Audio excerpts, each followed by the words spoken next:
And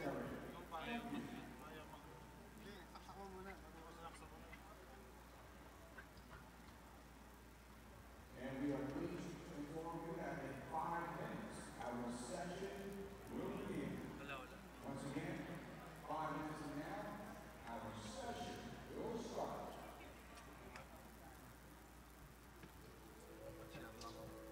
Start na.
Recognizing the importance of tourism as an engine of economic growth and social development, the Philippines will develop a highly competitive, environmentally sustainable, and socially responsible tourism industry that promotes inclusive growth.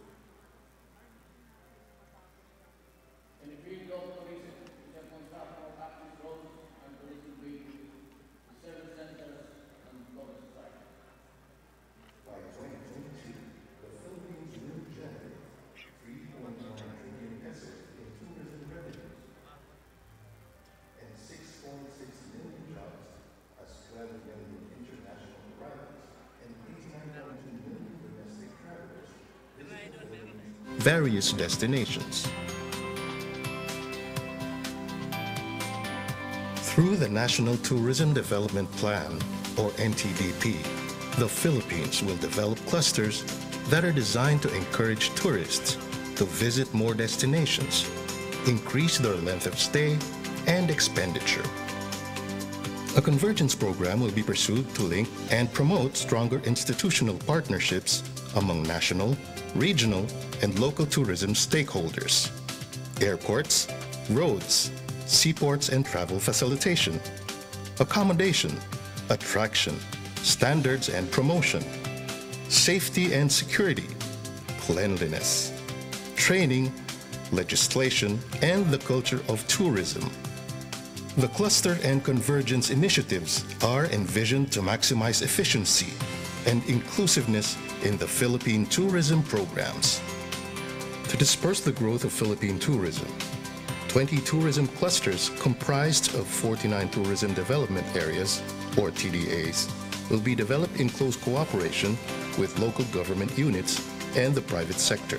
Northern Philippines, Central Philippines, Southern Philippines. 9 clusters will serve as gateways to allow the smooth and efficient entry of foreign visitors to the various TDAs. Within the clusters, 2 strategic directions will be undertaken to rationalize and provide focus for tourism development, namely, improve competitiveness, pursue sustainability and inclusivity. Programs will be carried for each of the strategic directions with key partners from national government agencies, foreign partners, local businesses, and the academe. On competitiveness, the intensification of transport and infrastructure development, pursuit of travel facilitation, attraction of investment and improvement of business environment, expansion of product development, design and implementation of an expanded marketing program, enhancement of HR capacity and improvement of service standards, on sustainability and inclusive growth, support of micro, small and medium enterprise development, promotion of gender and women empowerment, expansion and promotion of cultural offerings, preservation of the environment and promotion of climate change adaptation, implementation of risk and crisis management programs. The timely implementation of the programs will address infrastructure deficiencies, improve business climate, reduce costs in doing business, promote social equity, and enhance the cultural and natural environment.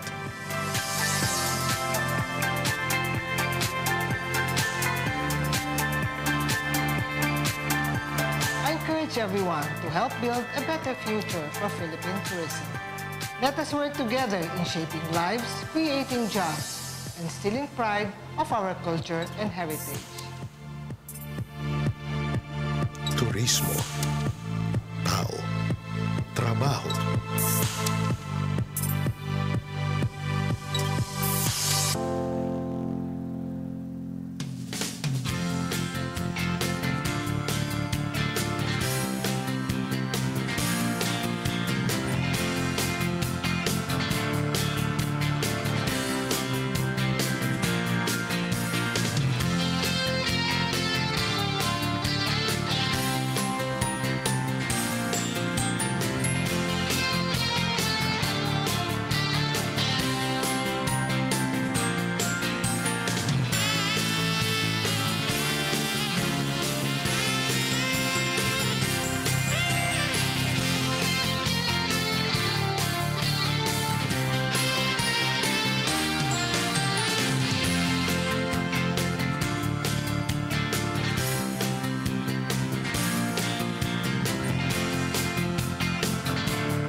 Good morning and mabuhay, Excellencies, ladies and gentlemen. We welcome you to Day 3 of the 6th World Tourism Organization UNWTO International Conference on Tourism Statistics.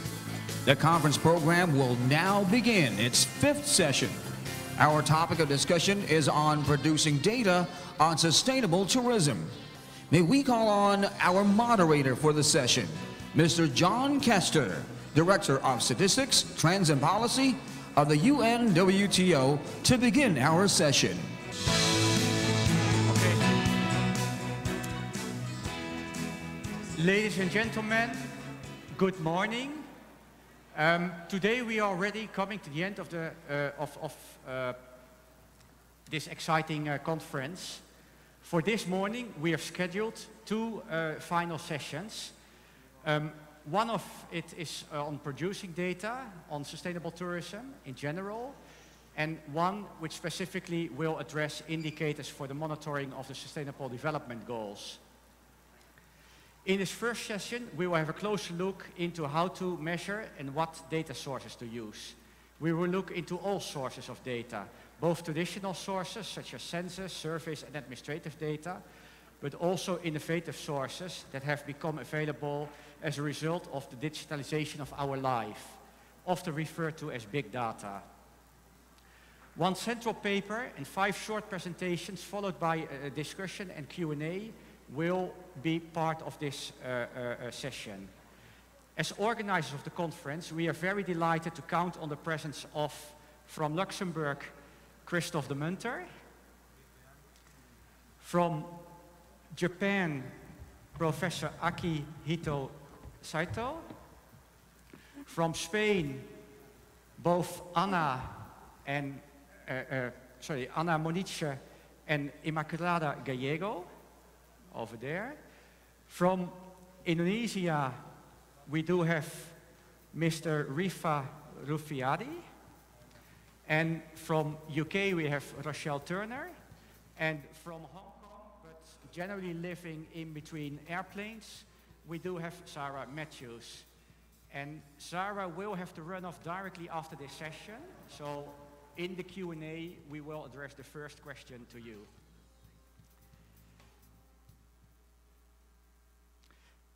As the closing ceremony is scheduled before lunch, this session is a short one, and we have to observe time very sharply. So with no further ado, I would like to hand the mic to Christophe to deliver the central paper. Christophe, the floor is yours.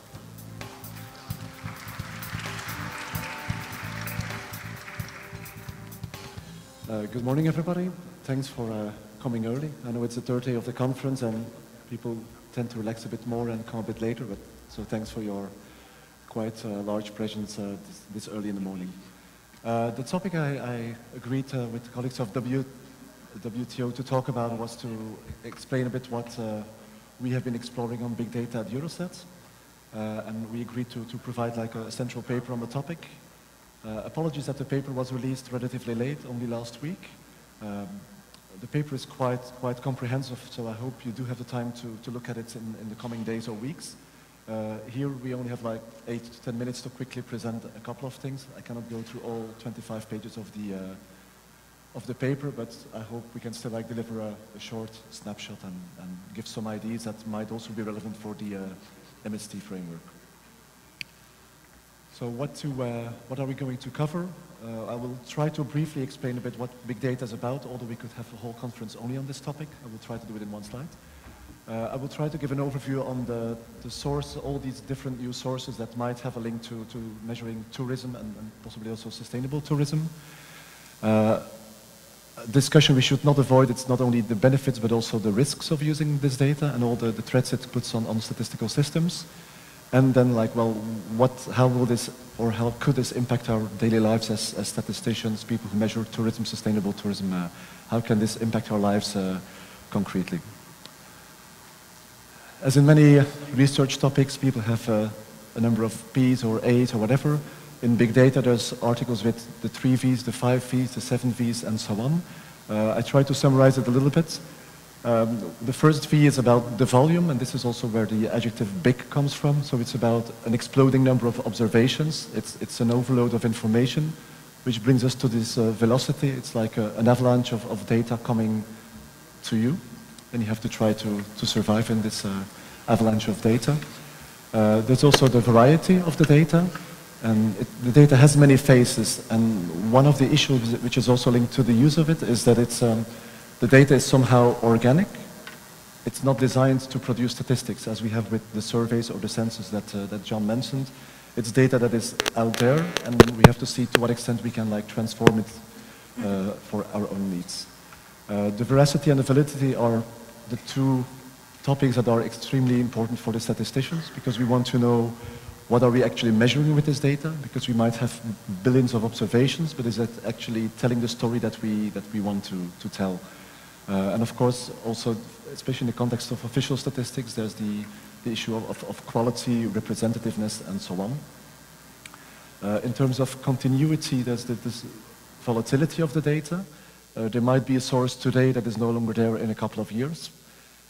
Imagine you had built like a certain statistics on MySpace data. 5 years later, MySpace was more or less taken over by new players in the arena. So by the time you might have set up your methodology, one of the sources may be gone, or the access to the source may be ended. And a last one, which is the value. It's also relevant for us because we, as official statisticians, we no longer have like full control over the whole production chain. So we have to rely on cooperation with external parties, the ones who hold the data. So we have to find partnerships with them to access and use the data. But of course, they see data more and more as a valuable asset, even if data is not their main, like for Google, of course, data is what they are all about. For mobile network operators, data is a byproduct, but they start seeing it as quite a valuable byproduct. So they are not really willing to give it away just like that. Now on the sources, there's many diagrams on sources of big data. This is the one we use at Eurostat. Like there's communication systems, there's data that is available on the World Wide Web. There's business generated data like the cashier data in supermarkets, the flight booking systems. There's sensors everywhere, the smart meters, traffic loops, and so on. And there's also like crowdsourced data, like the contents of Wikipedia pages.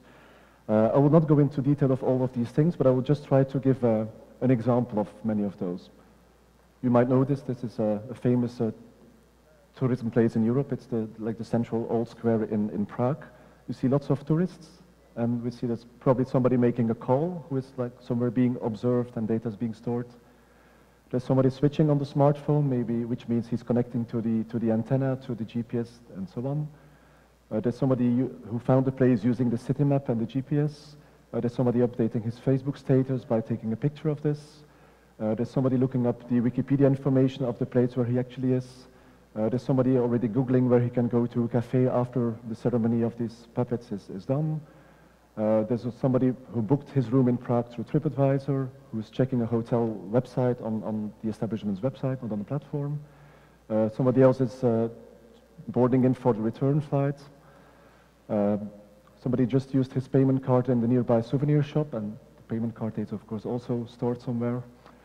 Even the car that is parked there probably went through a few traffic loops to get there. There's somebody who stays in an apartment in Prague that has a smart meter, which means the occupancy can somehow be measured. And even the poor clock that has been hanging there for hundreds of years also has a Wikipedia page that people are consulting. So, and there's somebody in the corner, me then, who took the picture and added it to an album. So it's just this small shabnot saying like it's amazing how much data is being processed and stored and generated every single second. Online you find many of these diagrams like what is happening in an minute or in an internet second, and it's quite impressive when you read these things of how many millions of hours of video are viewed every minute and so on. So it's a constant flow of data, and we have to see what we can do with it. Just because of all these different sources that can be used for tourism, we see that tourism statistics tends to be one of the statistical domains that is in the front line of this big data discussion in statistical offices. Now, just to jump to the benefits are quite easy and obvious. The risk, it's a bit more tricky. We expect better timeliness and maybe also overall quality. Very important for measuring sustainable tourism, it's the better geographical granularity, and I will show an example in the next slide. Now we often have national data on administrative regions, but tourism is often a destination level phenomenon, and especially the sustainable tourism or the possible pressure might be even very local within a destination. So here we hope that big data can be of a big help. We can also have better temporal granularity. Instead of having annual monthly data, we might have data for weekends, weekdays separately, for specific events, even for like crowd management by hour or per minute. Also important, we can have indicators that were previously not available. Like most of our statistical system is now designed with having surveys in mind. Many things are not possible. You cannot ask respondents. It's too complicated. It's too burdensome. This gives new possibilities, again, also for measuring sustainable tourism. And important in terms of internal organization of statistical offices, with one source you can serve many domains. For instance, take the mobile phone data. It can be relevant for population migration, for balance of payment travel item, for tourism. And the other way around, one domain will not be based on one survey, but will be like a puzzle of different sources. And solving the puzzle is, of course, one of the challenges. Just an example of this geographical detail. This is the map of all the regions in Europe. We have about 240 administrative regions. And we can publish like accommodation data at regional level. With using some more advanced geographical mapping techniques, we can go to like a lower administrative level. But with using like big data sources that are available, we can also like try to estimate the accommodation data on 10-kilometer grids. And again, when we think of measuring sustainable tourism, and also have in mind what Karel Obst said yesterday at the end of the day in his presentation about the importance of like not only the concepts and definitions of the MST, but also to find an agreement on what kind of geographical entities are we going to study. Because a destination, I mean, everybody in the room probably has a different opinion about what should be a destination. So if we know that we can go to to these small grids, it might be easier to find a solution on how to define the areas. This was the good news, the benefits. Unfortunately, there's also risk and constraints.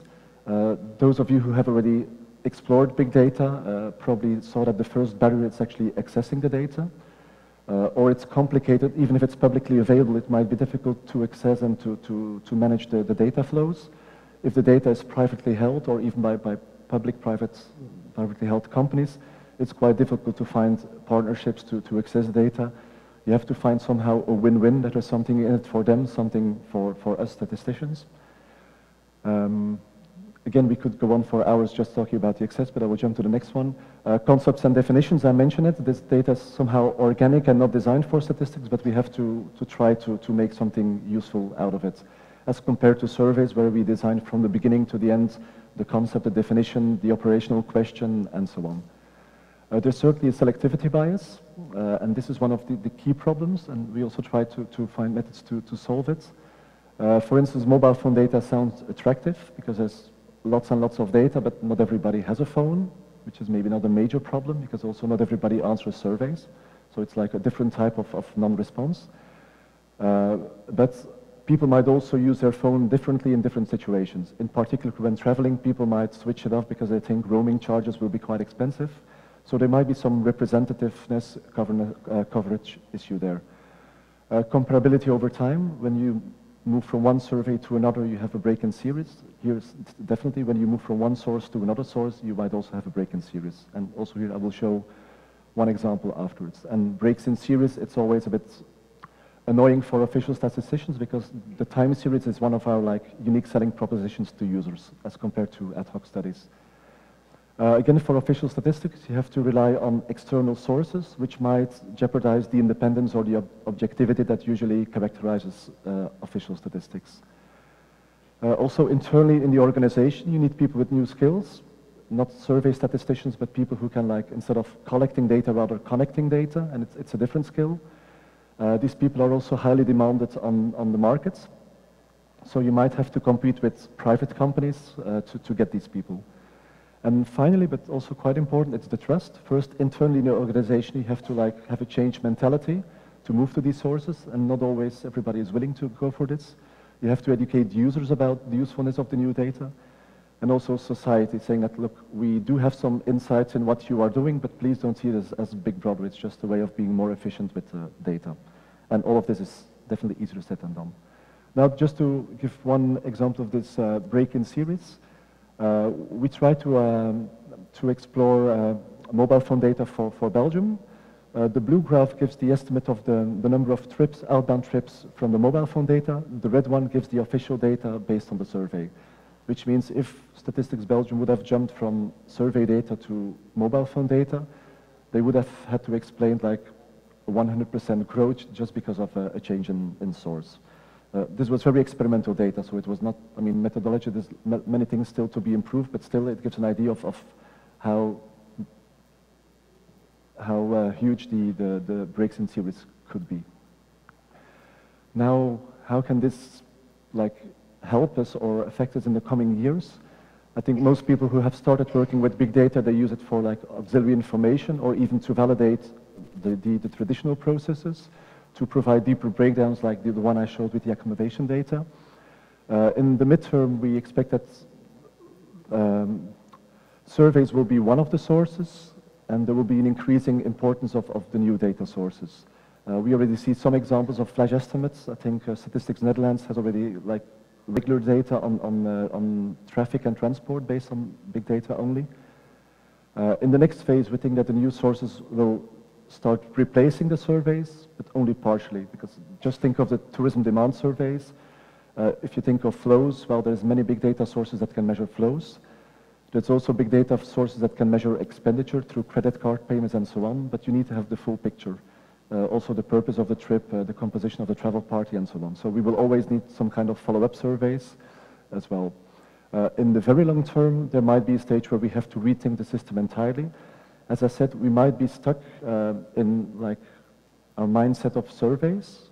So we might have the methods of the 80s and the 90s in mind and ignore the potential of the new data. Because one of the things I mentioned in the previous slide was the indicators that were previously not available.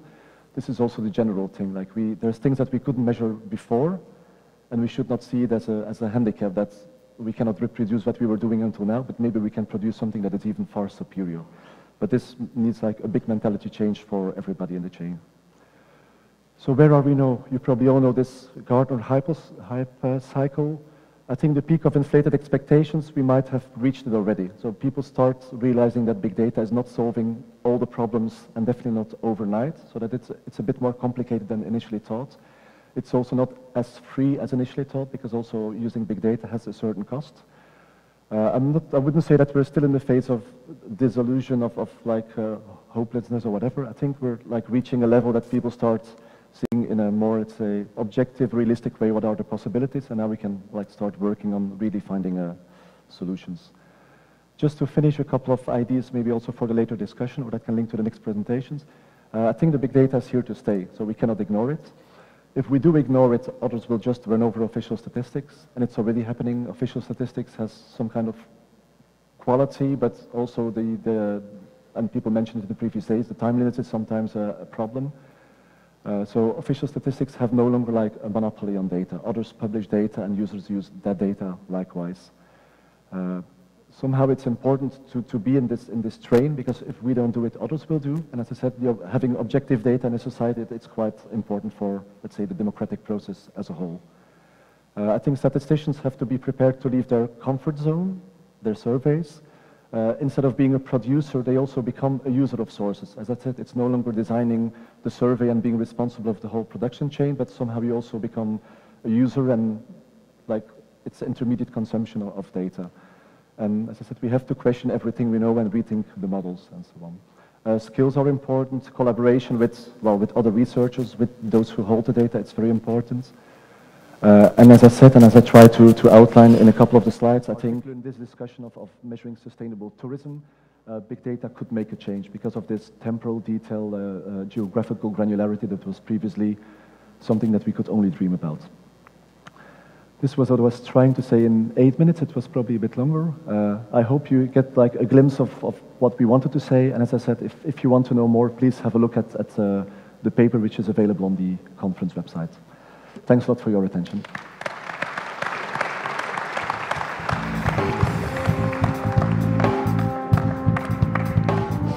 Thank you, Christophe, for your excellent opening. I trust you have clarified for our audience a number of opportunities and constraints that are connected with the use of big data, and it's really encouraging to see that Eurostat also is exploring possibilities that the big data offer.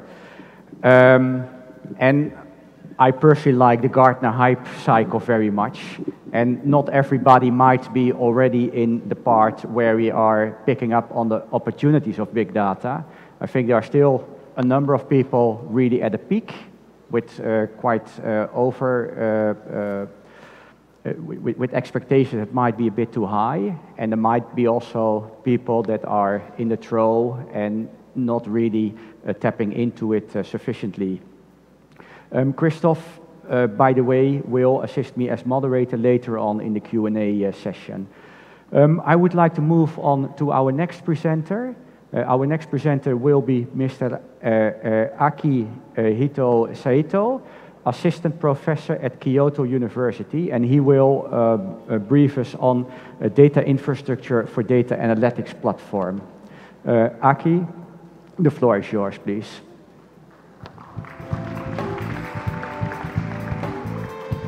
Thank you very much, John. My name is Akihiro Sato from Kyoto University.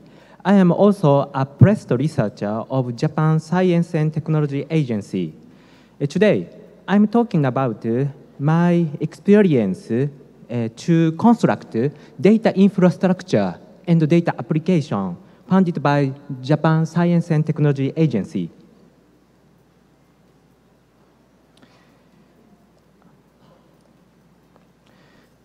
This is the home message of my presentation. I would like to show the current situation. The world amount of data is increasing year by year. It is estimated about 4.4 zettabyte per year in 2013. And also it will be estimated, it will be reaching about 44 zettabyte per year by 2020. However, human cognitive capacity is still finite. It is estimated as 300 megabyte to 500 megabyte per life. Thus, there is an anomalous gap between big data and human cognitive capacity. This becomes one of dominant problems when we produce data and also when we consider the application of big data. As one of the solutions, I would like to propose data infrastructure based on world grid square statistics for data applications. This illustration shows a gap between available data and human cognitive capacity. In fact, it is estimated that the world amount of data created in 2020 will be 1 quadrillion times more than human cognitive capacity. Namely, the world amount of data will be 10 to the 15th power larger than human cognitive capacity. Human processing capacity is about 5 to 10 megabytes per year per person only. How do we reduce gap between the data and the human capacity? This is the main topics dealt in my presentation. One idea is to introduce much computation. In fact, I assume 3 data sources such as internet e-commerce sites, satellite imageries, and government statistics in my project. To reduce the amount of data, we need to consider information extraction. To do so, we need computational resources such as high-performance computers or supercomputers. And cloud computing resources is quite useful for this purpose. To organize data processing in computers across the globe, we need to observe statistical and IT standards. Of course, domain knowledge in tourism is quite useful to obtain insight from data and data analysis. Moreover, purposes are more important than other elements, since we need to find adequate combinations among data and algorithm to calculate indicators from data. The purpose leads to a criteria to select data and algorithm which we can access. In the next slide, I would like to introduce one of the examples from accommodation survey in Japanese tourism statistics. The accommodation survey in Japanese tourism statistics is a monthly survey conducted by Japan Tourism Agency of the Ministry of Land, Infrastructure, Transport and Tourism. These data are collected from hotels, inns, and other private and public accommodations listed in the establishment framework database defined in Article 27 of the Japanese Statistics Act, which is managed by the Ministry of Internal Affairs and Communications. I created grid square statistics from survey microdata based on the Japanese industry standard to define a grid square statistics called JIS X0410. We Japanese have more than 40 years history about grid square statistics as a part of government statistics. I attempted to calculate grid square statistics about tourism statistics from survey microdata based on Article 33 of the Japanese Statistics Act. We need 4 steps from the microdata, such as data validation, geocoding, encoding, and totaling. Finally, I obtained 1 kilometer grid square statistics about the monthly number of travelers and foreigners. These animations show the monthly number of domestic and inbound travelers for a period from 2013 to 2014. We understood Japanese travel tendency from a holistic point of view. Recently, I proposed a novel standard, novel definition of World Grid Square Code having a compatibility to Japanese industry standard. Next slide, I will show you the brief definition of the World Grid Square Code. These equations show a definition of the third level of grid square code. The World Grid Square coding system consists of 6 levels of layers, as well as Japanese industry standard, according to its spatial resolution. Each grid square in each level can be expressed by a decimal numeric digit. I have released document, data, and libraries from a project website called Research Institute for World Grid Squares. You can get more information about the World Grid Square coding system from http://www.fttsus.jp/worldgrid. Please visit it and join our activities. These maps show examples of third levels of grid square data about administrative area and elevations in Philippines. The elevation of the World Grid Square data is calculated from satellite data provided by Japan Aerospace Exploration Agency, JAXA. As an application, I'm developing a multi-language data analytic platform called MeshStat. Currently, 9 languages are supported in the system. This is a conceptual illustration of the proposed system. There are 3 types of databases from government statistics, aerospace agencies, and internet sites. By combining different data from different sources, users can see tourism activities, probably for sustainable tourism for development, and grid square statistics about job advertisement and the number of workers, which is provided from Japanese government statistics bureau. The development of the function is based on PDCA cycle, consisting of data acquisition, data collection, data analysis, data visualization, interpretation, and development.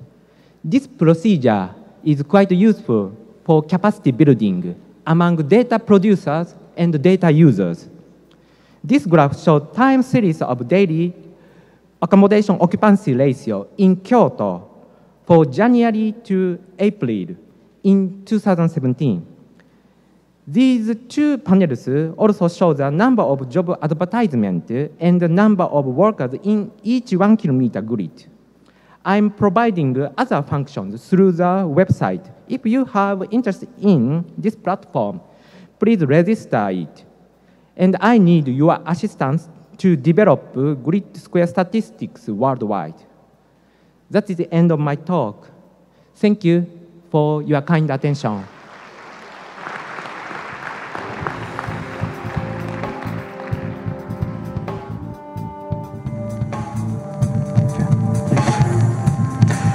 Thank you very much, Mr. Saito. That was dazzling to see the gap between the data available and what our mind can process. And in fact, we fear with a conference like this that my hard disk will be full anytime soon. But we need to find a way out of that. I would like to go on to our next presentation, and it's from Spain. And as you know, from Spain, all good things comes in two. We do have here Ana Moniche and Immaculado Gallego. Anna will deliver the presentation, but both will be available for the Q&A later. And they are coming from the regional government of Andalusia, which is in the south of Spain, and they also represent next door the Association of European Regions. And the presentation will be on data on sustainable tourism, the subnational European experience. Please, Anna.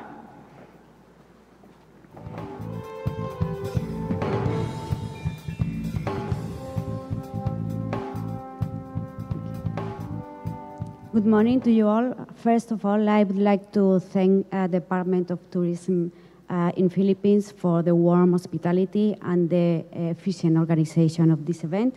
I would also like to thank the UNWTO for inviting us here, myself and my colleague Immaculada Gallego, to present our experience on data and sustainable tourism. This experience on sustainable tourism is going to be focused on three of our experiences. The first one is the indicator system for measurement of sustainable development tourism in Andalusia. This is a system of indicators that has been conceived within the planning framework of our region. It's therefore conceived as a system of monitoring and follow-up of our actions in the policy making. This is a system of 348 indicators, which is comprises in 7 dimensions of sustainability, as we understand it in our region. And of course, all these 348 indicators are not all produced using tourist information, but we integrated also information coming from other sectors. The good news is that for this system of indicators, we didn't have to produce all the information, and we use already existing statistics for almost all the indicators. And specifically, we use almost 70% of the indicators, we use official statistics.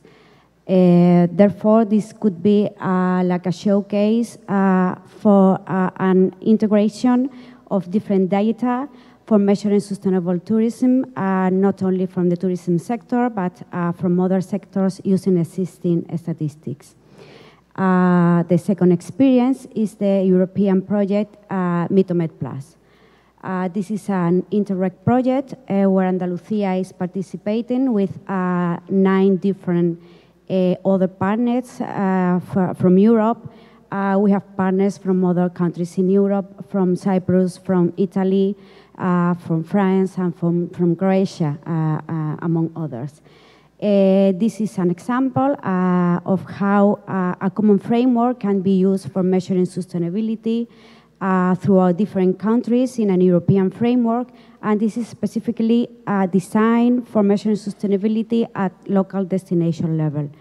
Among other aspects, this European project is testing 35 indicators in these local destinations for measuring sustainability, not only using data on tourism, but integrating data from other sources as well. And the aim of this system of indicators is not just measuring, but to integrate this knowledge in the policy action at the local level, the regional level, the national level, and at the European level as well. The third experience is the experience of Nextur. As John Kester has said, this is the network of European regions for sustainable and competitive tourism. This network is comprised by 33 strong touristic regions in Europe competent in tourism. Therefore, these 33 regions use statistics and indicators for the policy actions. Within this network, we have run a consultation among our members, and we have identified all those aspects from the statistical system that are not developed enough in order to match the policy priorities in our region.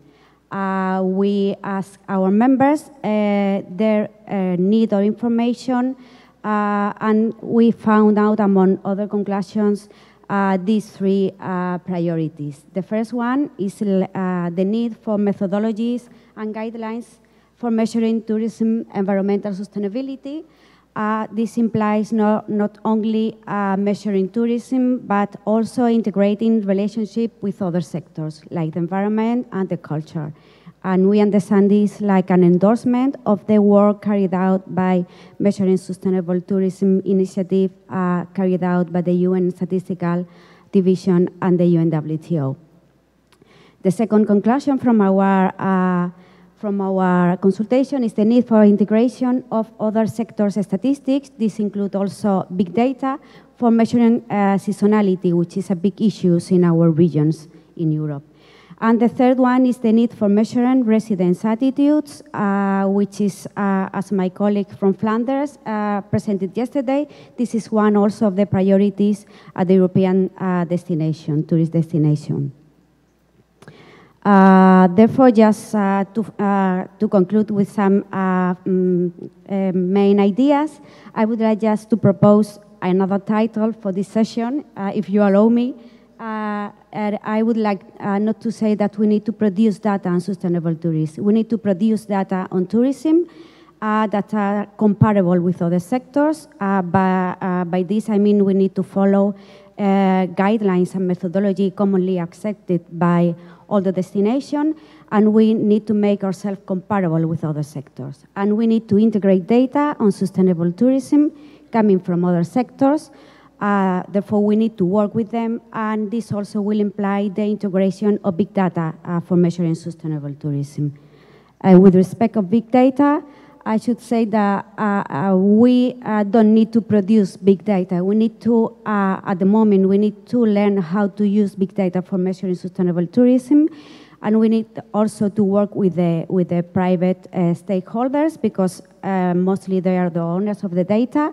We acknowledge the importance of online travel agency, booking platforms, the so-called collaborative economy. This all they generate lots of data, big data, and we need to find a model of engagement with the owners of the data. In the same way that official statistics have been able to create this model of engagement with traditional statistics, we need to find a way also to work together for measuring sustainable tourism.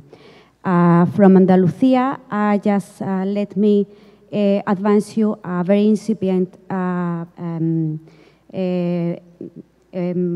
experience, which is the measurement of sentiment analysis with an experience that is going to be called Andalusia Smart Data. In this experience, we are doing semantic analysis for management purposes at the local level and at the regional level, and also this information is going to be useful for SMEs and the private sectors. In this way, this experience, I mean, it's just, we haven't presented any data yet. We are designing this experience, and this could be integrated for measuring sustainable tourism and for measuring perception of our tourist destination. So this is my experience. Thank you.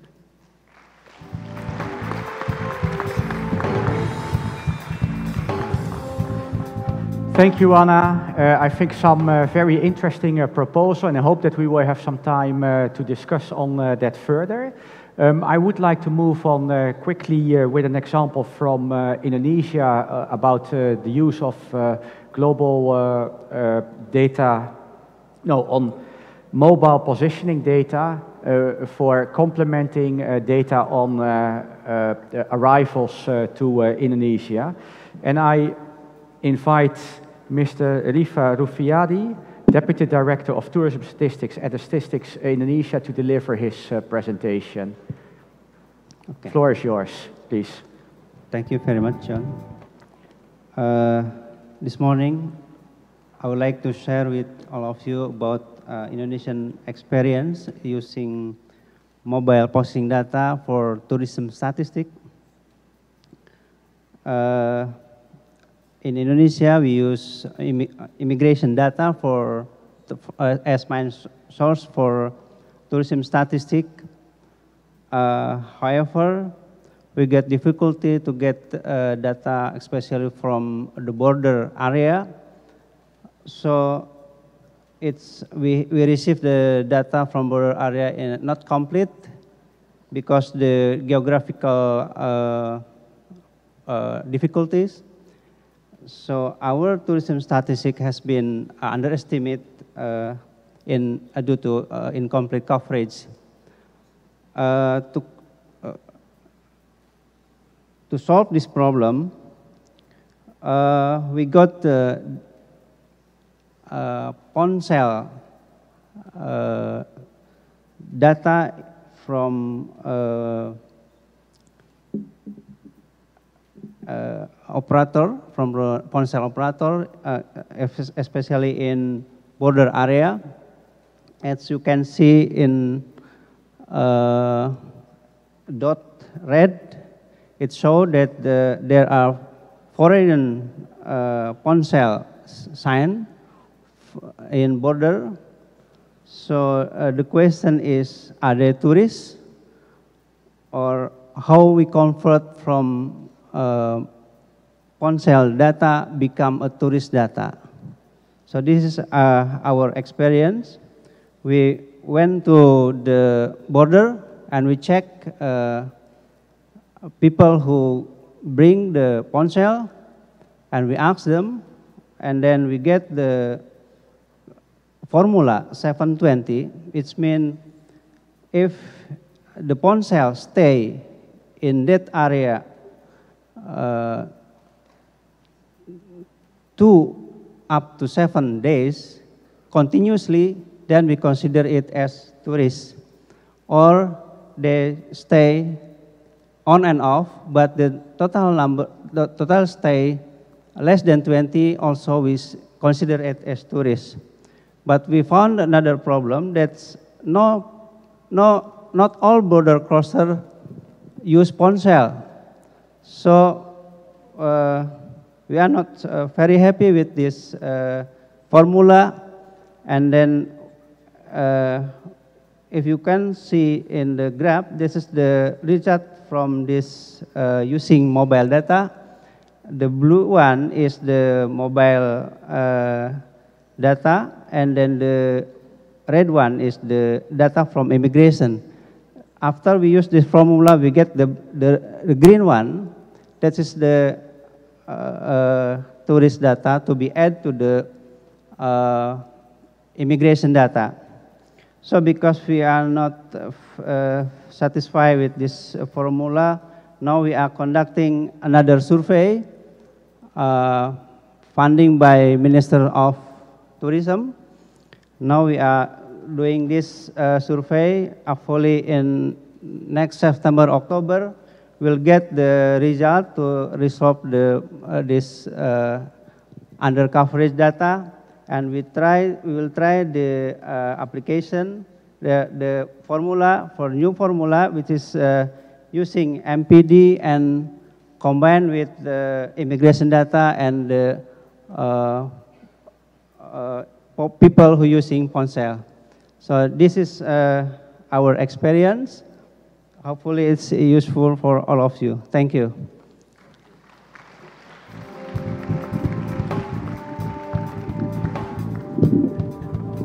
Thank you very much, Mr. Rufiadi. I think this is an excellent example of the combination of different data sources and showing really clearly where one source can complement the other source, and also some of the smart thinking that needs to be done in order to make this happen.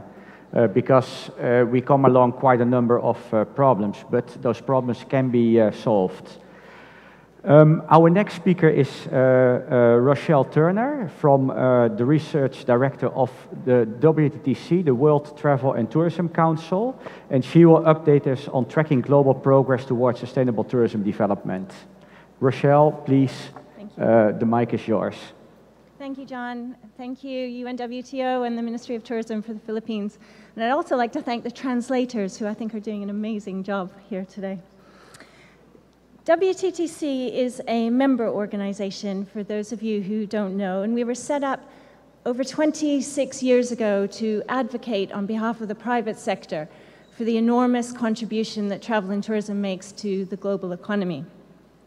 We conduct an economic analysis of tourism based on the TSA methodology, and we do this for 185 countries in 24 regions of the world, and collect data on GDP, employment, government contribution, exports, and investment. And this is where we get the totals, like travel and tourism contributes 10.2% of global GDP to the global economy, that 1 in 10 jobs on the planet are supported by travel and tourism. Visitor exports worth 6.6% of total exports. And travel and tourism is growing at an average annual rate over the next 10 years of about 4%. But something happened, and in 2015, we saw the change, and that people like me, who are always asking the next question, well, 10.2% of global GDP, so what does that mean for countries of low income? What does that mean for small island development states? 1 in 10 global jobs, well, what does that mean for women employment or youth employment? And asking that next question. So I come today as a messenger of an initiative that was set up by very clever academics at the University of Griffith in Australia and the University of Surrey in the UK. And together with Amadeus, with EarthCheck, with Greenview, the International Tourism Partnership, PATA, and the World Travel Agents Association Alliance, WTTC contributes data to try and tell that bigger story at the global level, to use that in the advocacy messaging of why travel and tourism is important and how we're making that contribution at the highest level. So we're trying to track global progress towards sustainable development. This is not a finished product by any stretch of the imagination, and it's an iterative process using data as it becomes available. And it's being designed to complement the many great efforts that we've heard over the last few days to promote and track and measure sustainable tourism development. The indicator selection was based on and informed by the UN SDGs, but not exclusively. And the indicators are mostly derived from existing data sources, drawing on big data, being globally relevant, and being defensible and easy to access. So an example of this is data that WTTC contributes, looking at the economic impact to lesser developed countries and small island development states. And the website that's available for this is all open source, and it's all available. And you can see the tracker across the bottom that looks at the moment at the 2016 impact, but goes back over 20 years to see how the contribution has changed over the years. And it does this for an increasingly growing number of issues, looking at poverty alleviation, as I've just shown you, looking at the equality and the concentration of tourism. Which countries benefit most? The top 10 outbound countries, 56% of expenditure, and the top 10 destination countries receive 48% of global expenditure. But 7 out of 10 of those top 10 countries in both outbound and inbound are the same countries. They're just swapping their residents from place to place. The dashboard looks at carbon and sustainable production and consumption, resource efficiency, at the moment on carbon for airline and passenger aviation, thanks to Amadeus, but it's going to be incorporating, as you can see in the orange, emissions from cruise ships, emissions from the global travel industry, the hotel industry, sorry, and from convention centers. On sustainable production, it takes the data on hotel use of water and waste and how that consumption has changed over time with the EarthCheck and ITP data.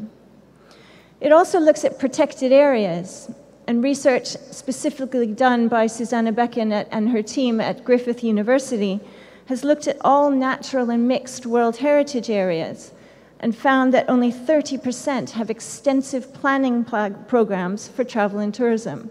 So they've mapped this around the world and where those are and where those planning platforms are needed. The dashboard looks at gender, female employment, and number of female workers that are managers within travel and tourism.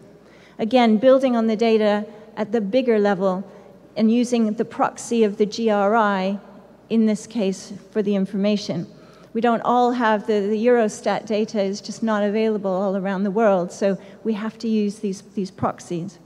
And security, and you can see some of the data there, which will include terrorism attacks from the World Terrorism Database, just showing the likelihood of tourism as a terrorist attacking tourists being so infinitely small compared to the impact of number of tourists overall. And a number of increased areas of development. And one of the big ones is incorporating data from the Nature Conservancy on their Mapping Ocean Wealth project. Now, this is just won a WTTC Tourism for Tomorrow award, where they have mapped all of the world's coral reefs and have been able to give an economic value to these world coral reefs, every single one of them around the world. And this data will be incorporated into the dashboard in the foreseeable future. So I come to say, as a messenger of this approach, as a supporter of the initiative, as WTTC will be using this data to help tell the stories and to continue to advocate of the importance of tourism and telling that bigger picture at the global level. Thank you very much.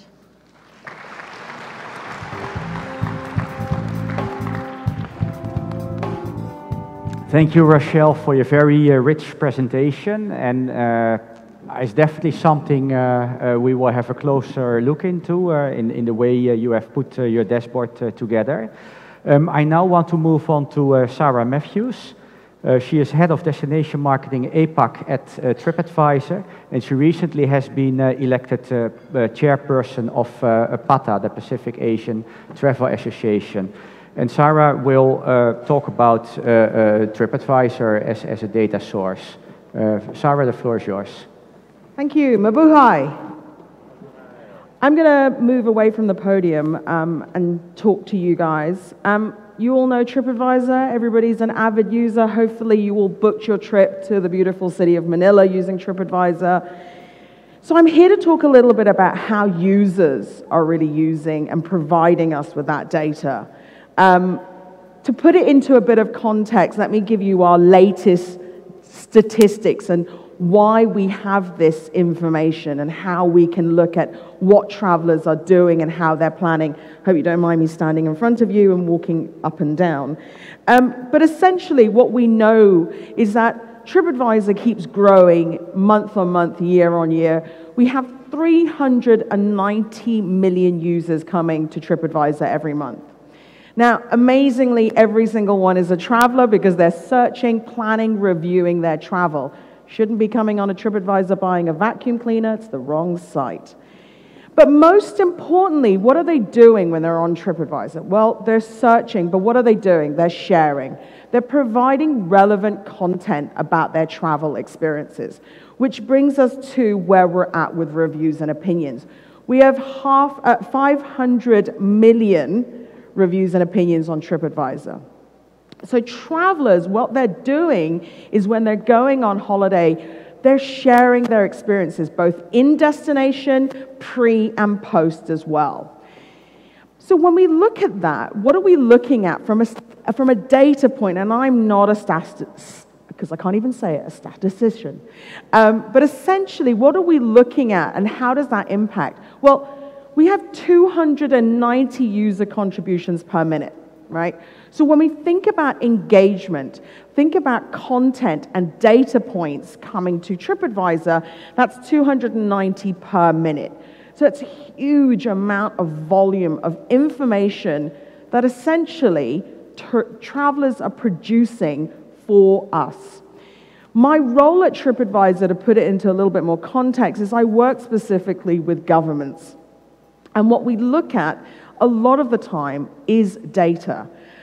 We believe at TripAdvisor anything worth doing is worth measuring. So when we look at the data with destinations, what are we looking at? We're looking at traveler trends. We look at the base information, male, female. But from a government point of view, does it really matter if it's male or female who are coming to the destination to travel? We just want more people coming. So what are we then looking at? We're looking at intent of travel, right? How I travel with different people will change my determination on how I travel. If I'm traveling for work, I have specific requirements. If I'm traveling with friends, I have a different set of requirements.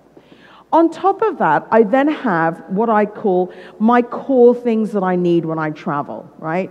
One of them being Wi-Fi. I really don't travel or stay at a hotel unless there's Wi-Fi. And if I'm looking at trips or tour operators, I'm more inclined to book tour operators that provide Wi-Fi. Those are my needs, all right? So when I'm looking at that, that's the kind of information that travelers are actually providing. Are they family? What are they planning to do? Is this going to be an adventure trip? And then most importantly, when are they planning? And what are they using in terms of their device? Are they pre-planning 6 months ahead if they're coming from the UK to the Philippines? And what device are they searching that content on? And then when they get to Manila, what are they doing? How are they utilizing and consuming further content? So all of these touch points give us where we're at with TripAdvisor. Now, what we know at the end of the day is travelers, and we all know this, is we travel because of the destination. We're interested in the experience that we're going to get when we come here, right? So when we look at that, ultimately travelers are consuming all of that content. When should I come? Why should I come? Then they're looking at what's going to help me in having the best trip, right? Should I plan? What hotel should I stay at? What attractions should I go to, right? I love history, so I'm more inclined to go to destinations where I can fulfill my need, right?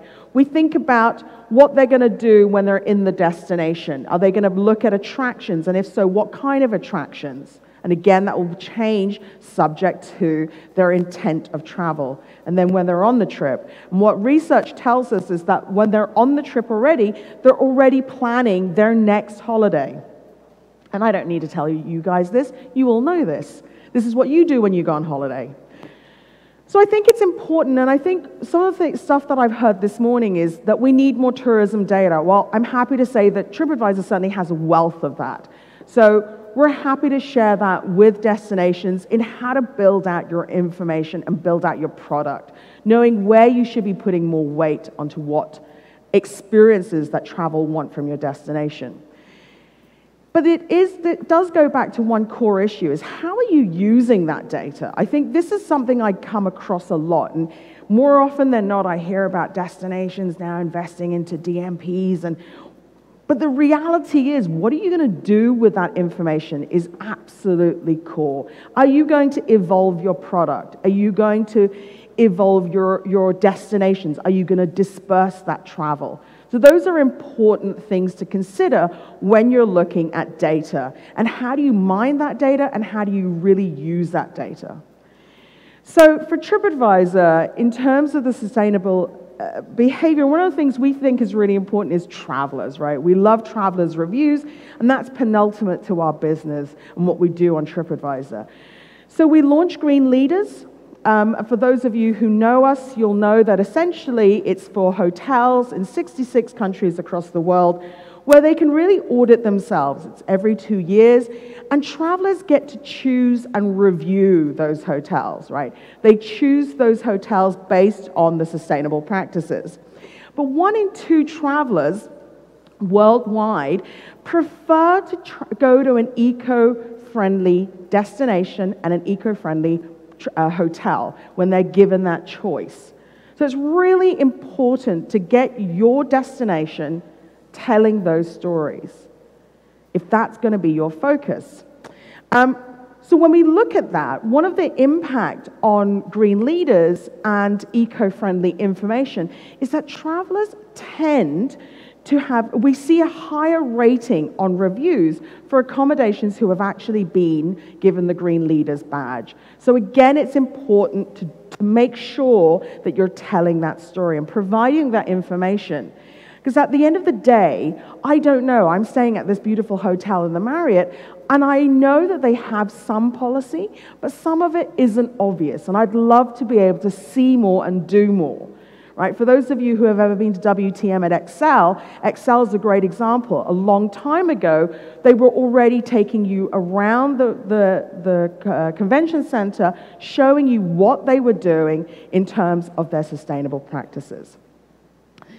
So I thought I'd share with you the last 3 quotes I thought was kind of fun, is that users are really driving the conversation. And for those of you who use TripAdvisor, you'll see that TripAdvisor is constantly asking you as travelers to provide extra information. If you're looking at a museum, it will ask you, does this museum, does it have accessibility? Is it inclusive? Is it family friendly? So one of the things I love is that looking through the reviews on products, products that we have on TripAdvisor, what's interesting is what people are saying. And I think users are really driving that conversation in helping you choose what will suit you. So my favorite one is actually the second one. They recycle and even have a chandelier in the lobby made out of recycled bottles. Awesome property. Outstanding, very impressive with a proactive corporate agenda to recycle bathroom amenities and to give to underdeveloped nations. Ultimately, it's travelers who are providing this advice to other travelers.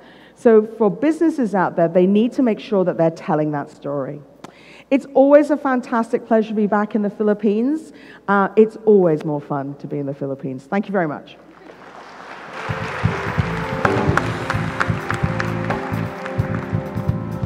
Thank you, Sarah. Very impressive, as always. And it's a bit envious to sit on this crowdsourced big mountain of data. And I think a lot of people here really feel like, wow, I want to eat into that. I know you're living in the fast lane and you have your car running almost outside. We are now going to take some questions. I would like to organize, so I would like to take the first question for Sarah. But while we are organizing that, so somebody that has a question for Sarah, please come to a mic. While we are organizing, I would like to give 1 minute the floor to Immaculada, because that was a thing I forgot after the presentation of Anna. Immaculada, please.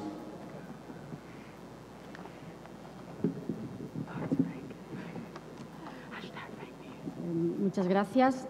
Voy a hablar en español.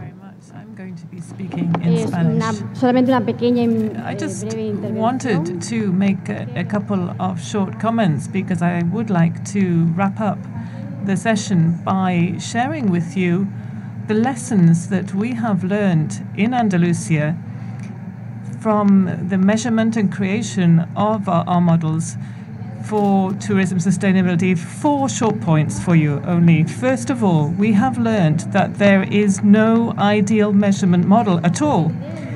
The model itself is always going to depend really on what your aim is, what your territorial scope is, what your timeline is, and above all, we should never overlook the fact that we have to take into account the user profiles that we are aiming at. The better definition we have of those different factors, the better the model will be to measure sustainability.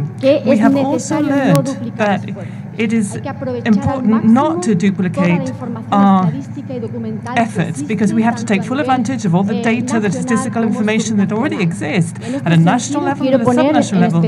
In this respect, I would like to say how much we appreciate all of the data produced by the national statistical offices. First of all, the reason why I'm saying this is because of a cost issue. Why should I pay for something that somebody else is doing perfectly well?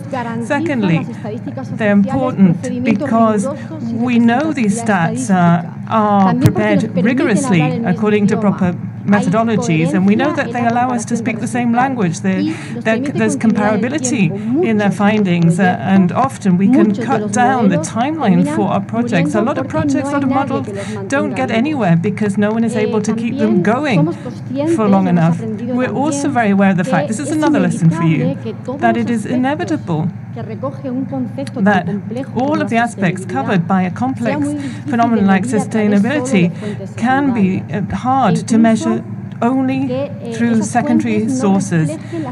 In fact, those secondary sources may not even be able to reflect the characteristics of the destination themselves when we're talking about drilling down to the local level. Now, in those cases, yes, we do need to come up with our own statistics, but only when there is no alternative. And in that case, 2 premises for you, 2 things that are important. First of all, there must be a favorable linkage there between the cost of producing the information and the use you're going to make of that information. And if you are going to prepare statistics, you should always take as a reference international standards. And lastly, we've also learned that the success of the model really doesn't depend so much on how simple or how complex the model is itself, but it will also depend on whether we are able to adapt what we're doing to our final users. We need to be able to produce our findings in a user-friendly environment so that the users of the model do not need any additional information or any specific training to be able to use the findings of our models. Those 4 points, I would say, define the experience that we have had, and I've been delighted to be able to share them with you. I do hope that they will help you for your own products and destinations. Thank you. Muchísimas gracias. Thank you very much, Inmaculada. Creo que es un apunte muy importante. Estas lessons learned, as we say in English. As said, would like to take now some questions from the hall. If there are questions for Sarah, please voice them. What happens? How about I tell you something instead? Yeah. Sorry, my Madonna mic's fallen off, so I have to be less Madonna now. So simply put, if you want to access data, for those of you who don't know, TripAdvisor produces a travel survey every year, sometimes twice a year, called Trip Barometer. Thank you. And so for those of you who would like to access this, it's absolutely free. And it's produced for most of the destinations around the world. Just go onto TripAdvisor, type in Trip Barometer, and Bob's your uncle. Thank you. That's, I think, very helpful, and definitely we'll have a look at that.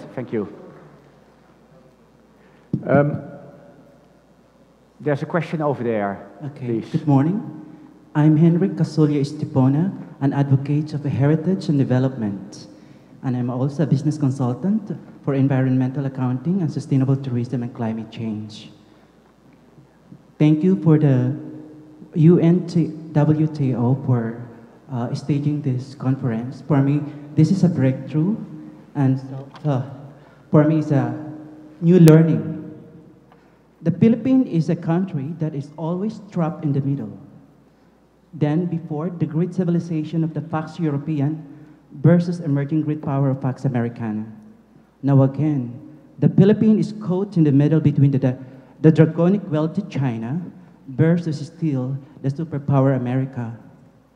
My question is, do you think the UNWTO, through this measured sustainable tourism, can let us move forward and let us get out of this trapping?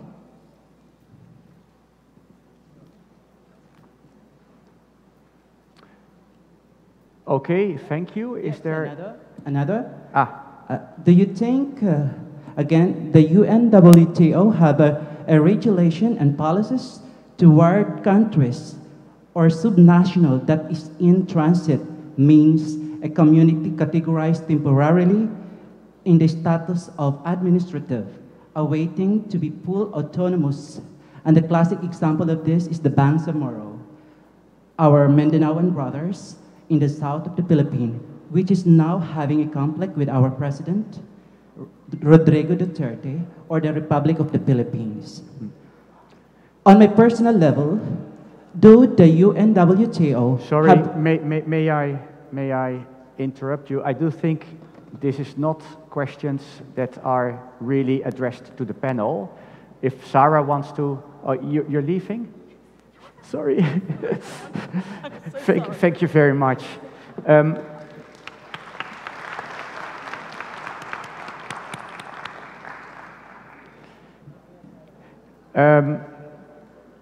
Please, question that our panelists can address. My question is addressed to any one of them. Yeah, yes. Yeah, but you are asking, do you think UNWTO has to do, I can speak on behalf of UNWTO, my colleagues can speak on behalf of UNWTO, but our panelists speak on behalf of their own experiences. And I think the points you are raising are very important, but for our panel, it's a bit complicated to address that. And we have talked here about data sources and okay. the way how we measure. I may accept the answer if whether my question is valid or not. No, your questions bother, but I don't think they are in the proper place. And I'm happy to talk with you after the session, but I have here my panelists, and I would like to have my panelists addressing the questions that are related to the presentations they have been making.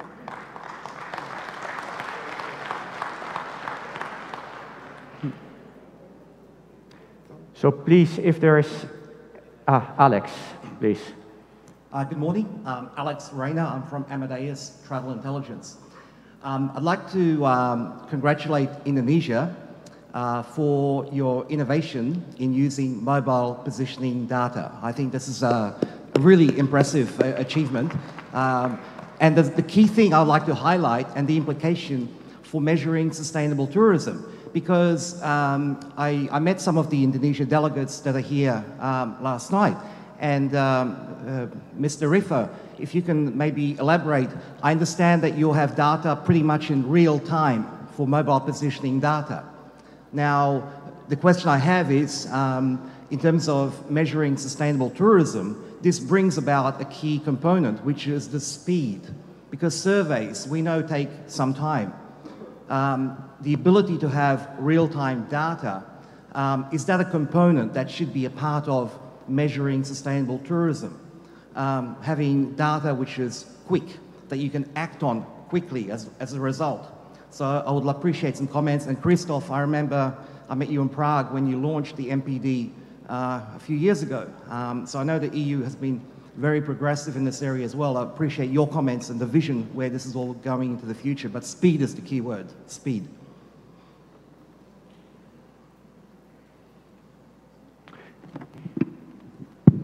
Thank you for your appreciation. We do have the real-time data, but we're not yet ready to use this, and in the future we are going to use not for border, but also for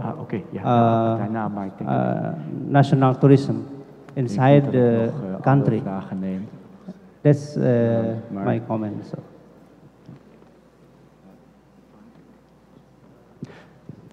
If I can just add to this, well, first of all, congratulations for the presentation from my side as well, because I think part of the conference is about sharing experiences and like inspiring others, and every single example shows like what is the possibility, because my presentation was maybe more like theoretical with a few examples, but you showed like, well, this is how we put it in practice.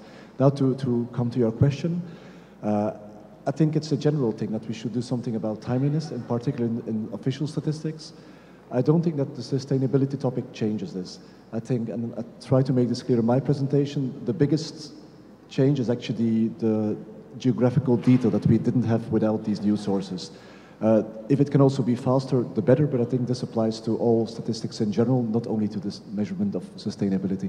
Actually, just jump to one example I showed the difference between the mobile phone data and the official statistics. Actually, one part of the explanation of the difference is the time. The mobile phone data was for 2016. The official statistics was for 2015. Why the two different reference years? Why mixing it up? The official statistics were not yet available when I wrote the paper. On the other hand, the mobile phone data was no longer available for 2015 because there's this data retention restrictions that they have to raise the data after 12 months. So just to show that actually the mobile phone data was too timely to compare with the official statistics. No, sorry.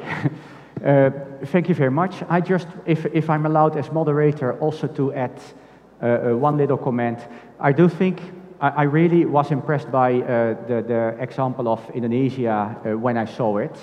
And it's also a good example of collaboration in this field, because some of the earliest experiences with the use of mobile data have been done in Estonia. And actually, you have been collaborating with them, as far as I know, on developing what you have been doing in Indonesia. And I do think we need to have that development. It doesn't make sense everybody to invent the wheel, him or herself. It really makes we can progress much better and much faster if we really tap into the common experience. And we also should crowdsource a little bit in this respect. I'm going to take one last question over there, because I do see people becoming a little bit nervous and would like to go to the coffee break. So please, thank you. Your question. I'm Aura Chatling from the Thailand Convention and Exhibition Center. Actually, I'm very interested for the way that you use the mobile phone data, but that one might be related to the data privacy concern because it's specific to the person. So how do you dealing with the issues of data privacy? Thank you.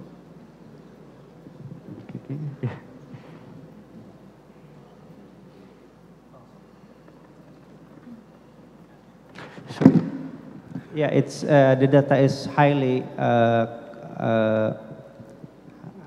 secret. Yeah, highly. So we don't get the number. From the operator, we don't get the number of phone cell. We only get the say it's the number. We don't have the number of the phone cell number. The operator only give us the data, but they hide this number. So we don't know who is the tourist. Yeah, and I think it's also important to add to that Indonesia, the minister, I think, happened to be connected with the telecom in the past. So that does help. But it's good that it helps. I do think the question of privacy can be solved quite properly. You have to make the records anonymous. You might have to have a certain amount of aggregation, and then it can be dealt with. Well, the sad message is that we have come to a close to this. I have to close this panel because we have the other panel waiting, and I think we're also longing for a bit of coffee. I want to thank the panelists very much. I want to have a big applause for the panelists, please.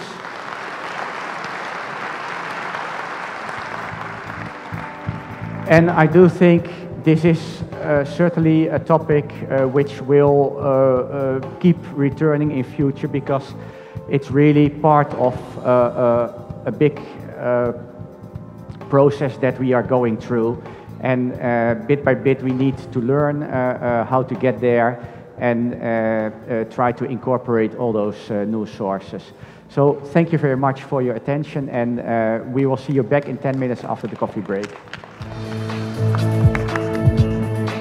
Thank you, Mr. Kesta, and to all of our wonderful panelists for that very insightful discussion. A gentle reminder for all of our delegates who have borrowed the SI equipment. You are liable for the SI equipment, so please handle it with care. Now we would like to invite everyone for a quick coffee break before we proceed to the next session. Please be back at the conference hall after 15 minutes. Thank you.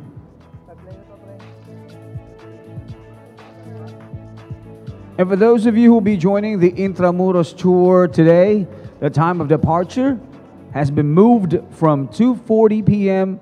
to 2:15 p.m. Assembly time is at 2 o'clock at the lobby of Marriott Grand Ballroom. One more time, assembly time is going to be at 2 p.m. at the lobby of Marriott Grand Ballroom. This is to give time for those who would like to go shopping. And also, don't forget to bring your badges. We would also like to inform the UNSD participants that the assembly time for the technical visit at the Philippine Statistics Authority today is now happening at 2 p.m. Assembly time is at the lobby of the Marriott Grand Ballroom. Please don't forget to bring your badges. And for ease of transport, please accomplish a departure slips and submit it to the registration area. For delegates requiring a certificate of attendance, kindly claim it at the registration desk at 12:45 p.m. You can also claim flash drives with the conference presentations of the day over at the registration desk after lunch. Presentations are also available online at www.unwto.org.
We are requesting our next set of panelists to please join us at the stage area.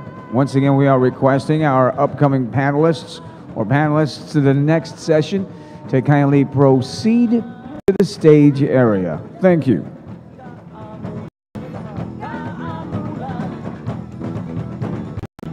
And 5 minutes from now, our next session will begin. Once again, we will be starting our next session in 5 minutes. For those who will be joining the Intramuros tour today, the time of departure has been moved from 2:40 to 2:15 p.m. Assembly time is at 2 o'clock at the lobby of Marriott Grand Ballroom. This is to give time for those who would like to go shopping. And please don't forget to bring your badges. We also would like to inform the UNSD participants that the assembly time for the technical visit at the Philippine Statistics Authority today has been moved from 2:30 to 2 p.m. Assembly area is at the lobby of the Marriott Grand Ballroom. Also, don't forget to bring your badges for that one. And for ease of transport, please accomplish the departure slips and submit it to the registration area. And for delegates requiring a certificate of attendance, kindly claim them at the registration desk at 12:45 p.m. You may also claim flash drives with all the conference presentations of the day at the registration desk. Please claim it after the lunch hour. And don't forget to use our official hashtag, IY2017. Once again, that's hashtag IY2017.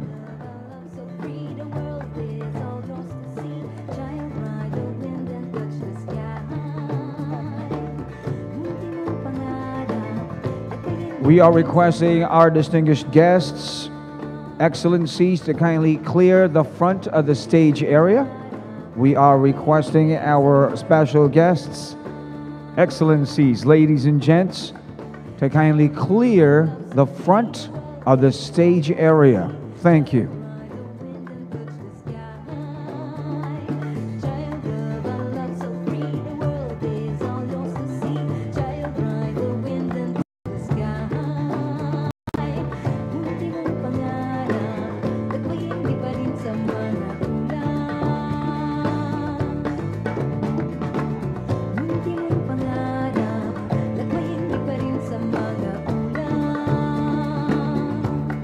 Excellencies, ladies and gentlemen, we are requesting our guests in front of the stage area to kindly please clear that area of our stage. Once again, guests who are in front of the stage area, we are requesting you guys to kindly clear that part of the stage right now. Thank you.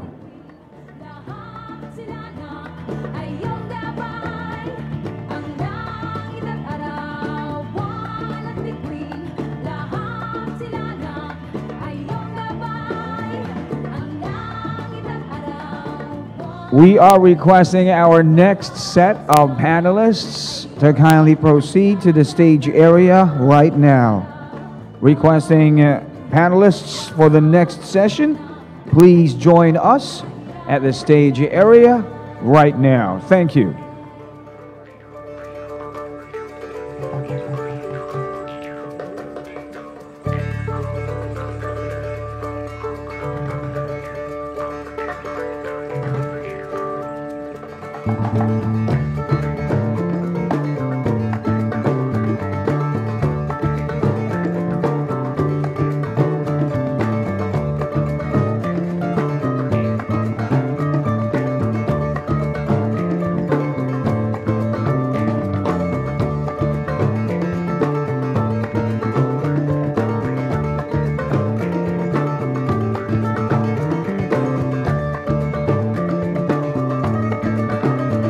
We are calling on the attention of our panelists for the next session. Calling on the attention of our panelists for the upcoming session. please proceed to the stage area. Once again, panelists, for our next session, kindly join us right now at the stage area. Thank you.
Excellencies, ladies and gentlemen, we shall now proceed with our sixth session.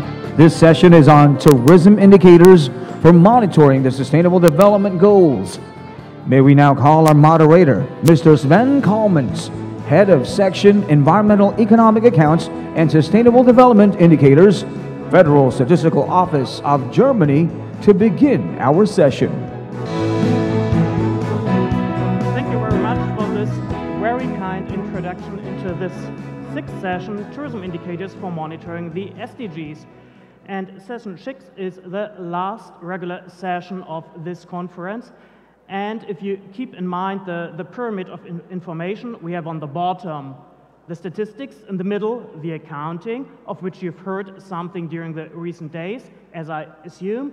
And now we've reached the top of the pyramid, the derived indicators. If I look a little bit tired, that might be because I just arrived this morning, coming directly from New York, from the UN Committee of Experts of Environmental Economic Accounting. You just heard I'm in charge of the SDG indicators on the one hand and on economic accounting on the other. And may I say that sustainable accounting for tourism was one topic we had during our meeting in New York that started on Monday and went until Wednesday, or if you go to Manila time, that would be Thursday morning Manila time. That's where I arrived just today. And I want to send you my greetings and say that you did brilliant work as UNWTO on developing a framework for measuring sustainable tourism. And if you need input from the environmental accounting side to see how SEA compliant your framework is, we offer our help to do this in the near future as soon as you proceed with your development. Now, tourism indicators for monitoring the SDGs. I have a wonderful panel here. I think it's a brilliant panel. I will introduce these persons step by step as soon as they will take the microphone. And we have a keynote that will be presented by Peter Leimer. He's, I would say, not one of the, but the expert when it comes to tourism statistics and accounting. And he wrote a brilliant, as I think, keynote paper, and that made me think about the SDG indicators we have and we are talking about now. Because on the one hand, he raises several different methodological questions, but on the other hand, I thought, is it really the right thing we are measuring? I mean, if you look at the target, they suggest measuring the amount of sustainable tourism, but can we as statisticians really measure the amount of sustainable tourism? Or are our frameworks in that kind that we only can measure the impact of tourism? So say if the tourism sector in total gets more and more sustainable or not, when looking at the different kind of impacts we do have there. And I think we hear a little bit more of this from Peter now. Thank you. Thank you. Thank you. It's working? Yeah. Yeah. Okay. So thank you very much for having the possibility to speak a little bit about the SDGs indicators. I do not want to speak too much about this because I'm sure you read all my paper. So it's very important for me that I get some feedback from you concerning my proposal. So first of all, there's in my paper is divided into 3 parts. There are some preliminary parts, like this one showed here in this slide. What are the preconditions for tourism development? I think it's rather clear that high quality of the natural, social environment is one of the production factors for tourism. And there is a growing need recognizing that there is an impact on social, environmental, and ecological environment. But there is a lack of guidance how to monitor these processes. So therefore, it was clear that we need some indicators developed. And as you know, in 2015, by the UN, there were SDG indicators developed, or the goals, the 17 goals were developed. We have in total 169 targets and hundreds of indicators. And some of these indicators concern or there is mentioned tourism, and in fact these are 3 indicators where tourism is taken into account. Well, but beforehand, I would like to mention 3 challenges concerning the measurement of sustainable tourism. What is, I think, difficult is to find out what is tourism related, which kind of impacts are tourism related. This is one point. Of course, we need the regional aspect I mentioned yesterday, and what is important also to find out about the usability of the data.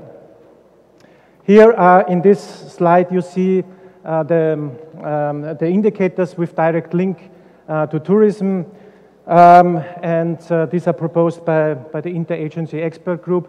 I'm sure we will hear more about Lisa afterwards, and some proposal also done by the UN WTO. And the red marked parts are those a little bit concerning, these are our concerns concerning the indicators. For example, sustainable tourism industries, what is the definition for this? Or what are tourism jobs? Or there another point, what is a sustainable tourism strategies? As you know, statisticians always want definitions, they always want classifications, and therefore concerning these items we have a little bit doubts about this. Well, I'm coming now to indicators proposed beyond these 3 indicators or these 3 targets. Here, end of poverty is one of the goals. The proposed indicators would be, of course, based on TSA, the direct value added of tourism, and of course also the persons employed in tourism industries. Another one is concerning education.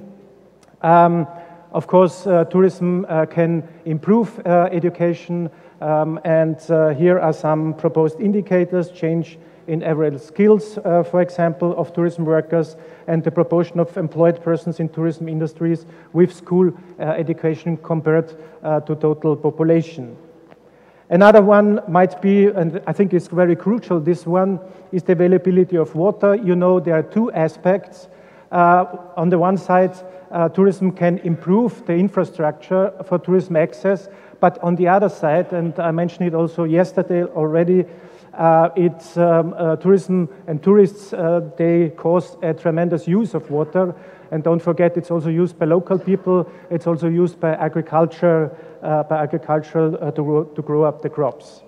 So here are some indicators proposed: final water use according to tourism GDP, for example, share of treated water, wastewater from tourism businesses, for example, or the waste of water per visitors. This could be also compared to the waste of water of resident people. Well, here, reduce inequality within and among countries. I think there are, again, 2 aspects in tourism. They can increase inequality, but they can also decrease. So tourism can also decrease inequalities, and there are some indicators proposed. For example, average earnings in tourism compared to national average would be one possibilities, or average income per person working in tourism industry compared to the rest of the economy. Well, I think this is also important. This one, the goal: protect, restore, promote sustainable use of terrestrial ecosystems. I think tourism has the possibility, opportunity to point out the importance of ecosystems. Yesterday, I think it was also mentioned, the national protected areas. I think this is a quite important issue. And here, some indicators are proposed: change in protected areas in tourism destinations, contribution of national parks to tourism GDP, and share of protected areas related to total area of a country. Goal 16 is promote peaceful, inclusive societies for sustainable development and levels. I think, in particular, in these times, I think this is a quite important goal. Here are some proposed indicators. For example, change in rates of crime in tourism destinations, number of offenses according to seasons, for example, or the rates of crime in tourism destinations compared to the ones in non-tourism regions. So these are some proposed indicators based on the 17th goal. If you want to have more information, please look into the paper. There are, for every goal, there are some indicators proposed. Summing up, again, I think it's clear. The first bullet point is clear: have a social, ecological, and economic impact tourism. Sustainability, and this was mentioned also yesterday in my session, that it's a regional phenomenon.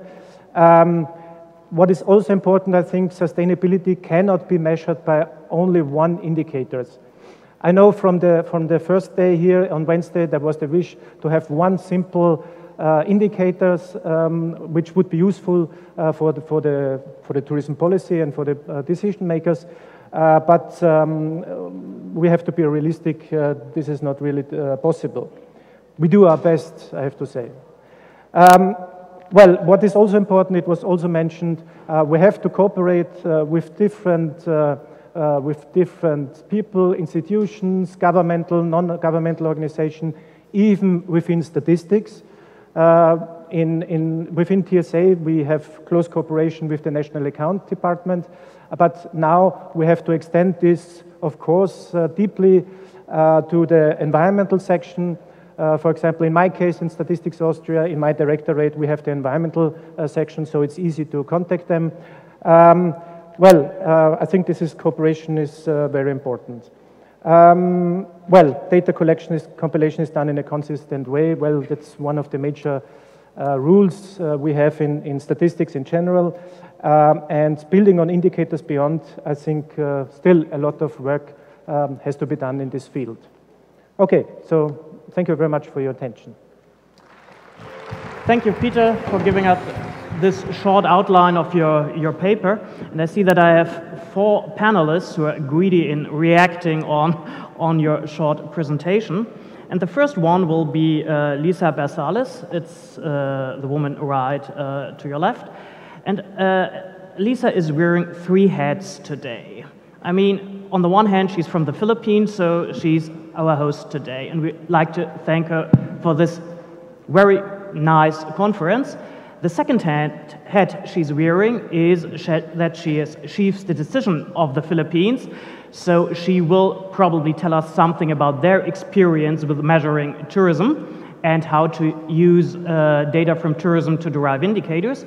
And her third hat is that she is a co-chair of the interagency expert group who was in charge of developing or selecting these indicators.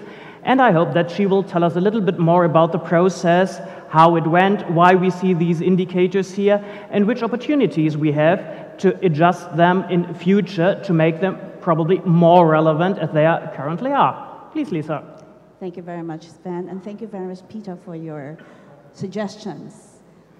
I would like to talk first as co-chair of the interagency and expert group on the indicators, SDG indicators framework, of which my good friend Sven is there as well. So we've been doing the work for 2 years. It subscribed to the principles, the guiding principles of Agenda 2030, which are country-led, leaving no one behind, participation from different stakeholders, statisticians, from government, from the country, from international partners, from private sector, from the civil society as well. The process it started 2 years ago, even before the approval of the Agenda 2030, where the UN Statistical Commission created 2 committees, actually. The one is the one that was tasked to come up with a global indicator framework, and the other is a high-level group which came out with the Cape Town Global Action Plan, which sets out the plan to be able to provide the data for the indicator framework that was developed by the expert group. So we had a number of meetings, face-to-face, WebEx, but we also included in the discussions the other stakeholders. It was very challenging. If I may share a very personal experience, when I was asked which of these two groups, the one tasked to develop the indicators, and the one to discuss high level how to be able to help the statistics community be data partners, I told myself, I'd rather go to the first one, which is to discuss indicators, because it's very technical. So I expected that it will be a group of statisticians in a closed setting discussing technical issues, but that did not happen. We're put in front of a big group, not just statisticians, not just technical issues, and thus it gave us the opportunity to start talking to other communities. And thus, what we were saying, statisticians or technical people should start talking to the policymakers, to the civil society, to private sector, trying to understand each other's languages. So, to cut the long story short, after much work, we are now at the stage where the UN ECOSOC, just on June 7, agreed to endorse the global indicator framework and the plan for revision, refinement to the General Assembly in September. So we look forward to the approval of that, so that indeed we have all the agreement, even from the political level, that we are going to use this global indicator framework, but that is not cast in stone. The indicators there, which are currently 232 unique indicators, are not the final ones, but we will continue to refine and modify given the experience that we have. So I'm very happy about the paper of Peter, because you are actually already starting the refinement and modification. And it is agreed by the expert group that let everyone develop and propose alternative indicators and show that they are workable, they can be measured, and they will be able to provide the information needed to monitor the achievement of the SDGs. So that is where we are in terms of the technical aspect. The 232 indicators are not cast in stone. They are actually not forced upon the nation. So you have to look at the global indicators and look at them in the context of your country. So in the Philippines, we are reviewing, we have actually already mapped these indicators with the existing results matrix of the Philippine Development Program or plan of the current administration. Also looking at ASEAN ambitions, aspirations, and even the sub-regional aspirations like the ASEAN and Asia-Pacific aspirations. So as to the statistical framework, so we have the list of indicators, very specific ones for the SDGs, but what we are discussing here is a statistical framework for measuring sustainable tourism, which is a systems approach, an integrated approach which will put together the three pillars of the SDGs, environment, economic, and social. And I'm eager for that to proceed, because the Philippines has already started. We have had our tourism satellite counts. We've been doing that, but we've already piloted the SIA framework, and so we have now minerals accounts. We have mangrove, and we're moving to water and other accounts as well. And so, as presented by Clara before, the statistical framework for measuring sustainable tourism will build on the tourism satellite counts and the SIA framework, and to achieve that systems approach. But still, we have to have those indicators generated in the current global list, as well as the ones that may be modifications or refinements. Some suggestions from Peter. So it's exciting. It's an exciting time for statisticians, because we are forced not to be just where we are, our comfort zone, but really to communicate to policymakers and other users of statistics, so that we, indeed will produce data which are public good, the ones that will be used for the countries. If I may share with you now on the Philippines setting, I've already mentioned the Philippines has the tourism satellite accounts, and we're doing the framework, the CEA framework, to incorporate environment aspect. The challenge to us for the 230 unique global indicators is the leaving no one behind part. We have already mapped data availability for the global indicators with our own results matrix for the Philippine Development Plan. And we found that we have about 60% to 70% of these indicators already available and ready for use at the national and the Philippine regional level. But when we go down provincial and municipal level, and by different levels of disaggregation, by sex, by persons with disability, by women, they are not that, they are not yet there. And so we have started looking at alternative sources of information. So we are now subscribing to the development of a data ecosystem at different levels, which would provide the data needed for monitoring SDGs and doing the SFMST. May I share with you that about 33% of the information will come from the census surveys of the Statistics Office, the Philippine Statistics Authority, but 70% will come from administrative data. And the rest, we hope, will come from other information like big data. And the good news for us is that we have created this big data task force here in the Philippines, which includes our two telecommunications, biggest telecommunications groups, SMART and Globe, with the National Privacy Commission.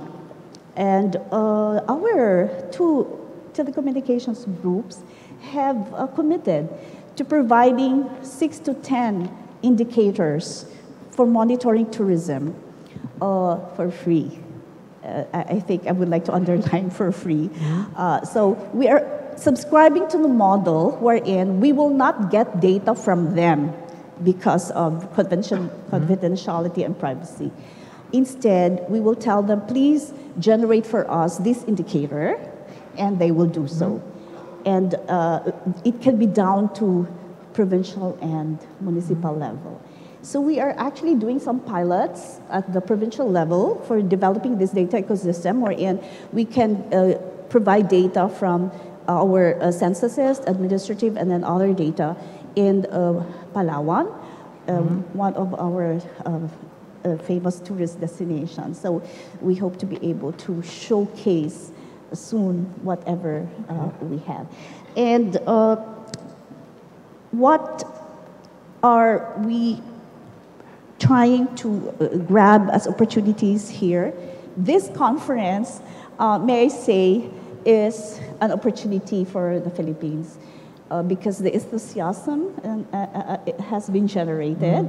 And so we would like to grab that opportunity and look into how we can really help in developing and finalizing the statistical framework for measuring sustainable tourism.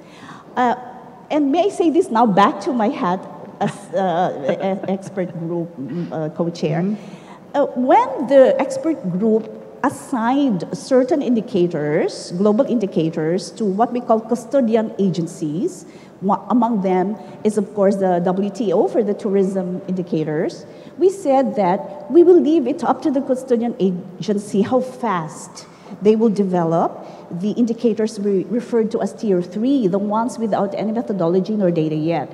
And we will give them the challenge to show that the indicators they are developing are measurable, can be measured, can be generated.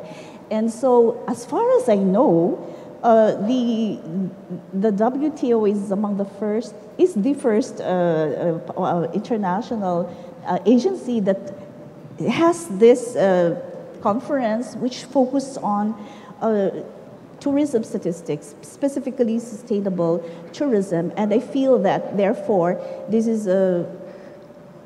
will become a standard maybe for other stakeholders who want to develop indicators for SDGs to pick up pace and to get the commitment of various stakeholders. Thank you so much for giving me the luxury of being the first to talk and react to Peter. Thank you, Sven.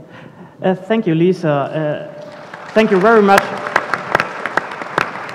for giving us the insights of the interagency expert group, which are very unknown to most of the people outside of these groups. So it's, I think, very important that you communicate how the process worked and how different groups influenced the indicators we see, and in addition, how high the time pressure was we had to develop at least something we could present and then bring forward, but still having the opportunity to change it in future and make it better, make it more handleable and practicable. And again, thank you for giving us the insight on how you on the Philippines try to measure sustainable tourism. And I think that's an interesting thing when you look at the SDG indicators. You, on the one hand, have the global level, but then, of course, you have spatial reporting and national reporting, and these indicators could look very different from the indicators we have on global level. And that directly brings me to our next panelist, the enterprise level. We have here Max Verstraat from a well-known hotel branch. I would say if you ask people from my generation about the luxury hotel branch, they would come up with this name. I don't want to make commercial here, but probably everybody knows now who it is. I will say it later, don't worry about it. And I think he will tell us a little bit about how enterprises can contribute to the fulfillment of the SDGs on the one hand, and about their needs for indicators on the other hand. I mean, we see we have the global indicators, but are the indicators you need for your enterprise level similar? Do they have to be comparable? Or is it enough if you have different indicators you can use to monitor your sustainability needs in your enterprise? Max? Thank you. Thank you, Sven, and thank you to the UNWTO for inviting us to be part of this this conversation and to represent, I guess, the private sector to some extent. I think it's a nice segue to be speaking after Lisa. Yes. You know, and thanks for the introduction, because I agree that, you know, this is very important to the private sector. It's very important that we're part of the conversation as well, that we're at the table for a couple of different reasons. And I'll get into how, you know, Hilton measures sustainability and give you some information on our company. But I think that as we look across our different stakeholders, be it investors, be it our own team members, our employees, our guests, like Sarah from TripAdvisor was mentioning, there's growing awareness and interest about what companies are doing, you know, to you know, engage with these goals, to you know, what's their progress against these goals and targets. So it's important that as a company, you know, we map our efforts against them, but it's also important that these targets and goals, you know, are valid and work for us, you know, because the private sector, I know our company, you know, we have access to a lot of data. You know, we have a lot of things going on, and we have really big access to data as well. So, you know, I think it can be leveraged on both sides of the conversation. The other thing is, to your point, Sven, you know, as our leaders in the company also become more aware and engage with these indicators, it's important that we're able to benchmark. You know, we can benchmark internally as a company through our own systems, and we do a lot of it. And you know, it's a very competitive industry, so our general managers are always comparing against you know, their other properties. But again, I think that as there's, you know, growing awareness of these targets, we want to be able to benchmark against other, you know, private other companies in the private sector as well. So, you know, again, I think that personally, Hilton, we started mapping against the goals last year in our latest report on our, you know, broader corporate social responsibility efforts. We're mapping everything against the SDGs. We're going through an exercise now where we're mapping all of our efforts against the targets, the specific targets and indicators. But as those get tweaked, modified, or created, if new ones are created, I think it's very important that the private sector be at the table, because they're only going to become more and more important. And I can move on to a little bit of information as, as a company, how we measure our hotel sustainability performance and some of the data that we have access to, and happy then to answer any, questions from the panel, from the audience as well. A little bit of information about Hilton. So we have 5,000 hotels in, I believe, the latest number is 105 countries. And the vast majority of these, about 85% of these hotels, are franchise operations, meaning we do not own or operate them. So we have limited control over the operations of those hotels. And I can talk about, in that scenario, how do we then make sure that across our portfolio of hotels, we're looking into these things. We service about 160 million guests every year, and we have 365,000 team members. We have a beautiful hotel here in Manila at the Conrad. Hopefully I'm not the only one staying there tonight. So, sustainability is a business imperative, for us.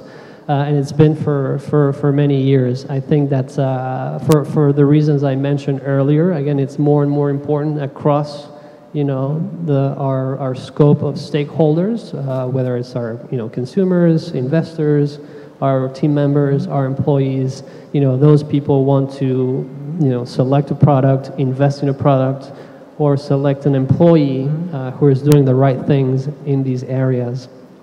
And on top of that, as a company and being in the private sector, being a responsible operator has also a very positive impact on your bottom line. We've seen a lot of savings from, water, energy, waste efficiencies in our operations. These things really allow us to better perform as a company, and they also allow us to deliver on our mission to have a positive impact in the communities where we work, live, and travel. So we have a system called LightStay. It's a proprietary system which we started rolling out in 2009, and by end of 2010 was a brand standard across all of our hotels all over the world, meaning it's as important to us as making sure that you have the right mattress in that room, that you have the right bathroom amenities or those nice products at the breakfast buffet.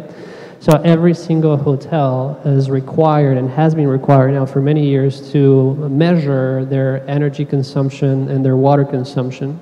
Now, specific to those two data points, we do regression analysis, we do modeling for all the hotels so that the system will then compare actuals against forecasts and can send alerts to the hotels when the consumption goes above a certain percentage of what the system is forecasting for that property, so that we can knock at the hotel's door and say, hey, why are you using so much water?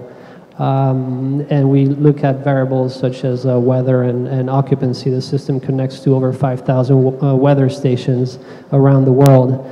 They're also required to measure their waste in two different ways. We ask them to measure their total waste outcome, how much waste they're generating, but also how they're managing that waste. So making sure that as much as possible they're diverting waste from landfill, and what are they recycling, how are they maybe repurposing some of that waste, donating and whatnot. And then, the system also looks across a series about 300 or so best practices from an operating perspective, but also from a building perspective. We look at LEED, EBOM, these types of things, and every hotel kind of like, measures against those best practices. And then finally, we look also across, we use this system to also measure social community outreach from all of our hotels. So our hotels on LightStay, we have data accessible to us around, how much volunteering they're doing in their communities, how much soap they might be recycling, how much food donations they could be making, how many youth they've impacted in their community. We have a big goal as a company to prepare, employ 1 million young people by 2019. So we use all of that data, we have access to in Lightstay. So, when we were sitting at a table and talking about, having the right indicators to measure sustainable tourism, we can really leverage, this intelligence that we have in our systems. Let's see, I think I touched on the items I wanted to talk about. Happy to, again, answer any more questions, provide more information. Max, thank you. Thank you. I think you gave us a great insight in what you all do in the Hilton Group, and we all know that the Hilton is a special ambassador for the UN International Year for Sustainable Development, and I think that's what we expect from a special ambassador for sustainable development, that you do quite a lot in this area. I just want to come back to one of my parts of the question, the Sustainable Development Goal indicators that have been adopted on the global level. Which role do they play for your organization? Do you use the same indicators? Because I talked to some industries at home in Germany, and they told me, oh yes, there have been some indicators being suggested for the global level. We've looked at them. We can't use them as an enterprise. So if you use different indicators, how are they related to the SDGs? And do we have access to the results and the methods of these indicators? Briefly, please. So some of the results from these indicators are public, and we're also always happy to partner with different sectors to provide additional information and provide kind of like an inside look into our systems and data. We've done so in the past with others, including ITP, for instance, Greenview, who were mentioned before by Rachel from WTTC. I think that you have to find the right balance between the two things. Myself being at the global headquarters, I want to be able to have global indicators that allow me to, not only benchmark, but also easily aggregate all of the data and be able to report out as a company. But at the same time, hearing, from our constituents in the region, oftentimes you'll get the same sort of comment, that this global indicator doesn't necessarily apply to me. It'd be better for me to be measuring these things, et cetera, et cetera. I think that, I think that you need to be flexible and adapt. I think you have to find that nice balance between having really strong, the most important indicators being global, and then you can build on that. Have a couple additional indicators where it makes sense, depending on whether it's the market or the country. I think different countries are going to be prone to different risks. Whether they're environmental or social risks. So we do some of that for our properties, and I think that maybe in those situations it makes sense to have a couple additional indicators specific to a country or market. Okay, thank you, Max. And I think the next panelist is already ready for his statement. It's Rafael Diaz de Medina, and he is Chief Statistician and Director of the Department of Statistics in the ILO, the International Labour Organization.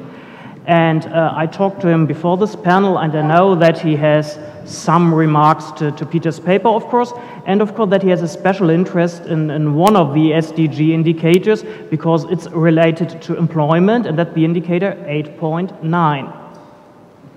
Yeah, thank you for this panel. I think it's, first of all, I am very honored to be sharing this panel with two members of the Interagency Expert Group on SDGs, because you yourself as well, and I am also would like to highlight the important role of Philippines on that through Lisa, who has conducted the Interagency Expert Group as a co-chair in a magnificent way.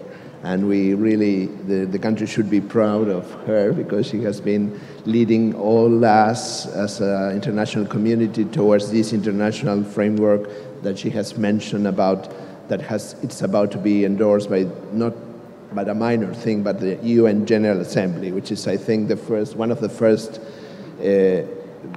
occasions where statisticians are really at the top of the political level. So thank you very much, I think. And you have briefly told us about the process. I would be adding probably some key issues. And the other thing is that the paper that Peter has produced, I think, captures magnificently as well the essence of the core of the problems that we have in measuring sustainable tourism and the challenges that we have, not only for Goal 8. I would say that Goal 8 is the one that is focused on growth and decent work, and probably it's linked with more employment. But of course, tourism is going beyond that, and of course, it has implications in, I would say, many of the goals. You have tourist industries are one of the industries that have a lot of implications in agriculture, even construction. We have heard from the opening ceremony that Philippines is facing challenges and has started to develop infrastructure to cope with this. So it means that it's a creation of employment in infrastructure. It means construction, highways, tourist infrastructure is very, very kind of job creation, or job creative, I would say. So I think it's very important to highlight that the goals are kind of cross-cutting. Tourism industries are cross-cutting in their importance for job creation and for other things.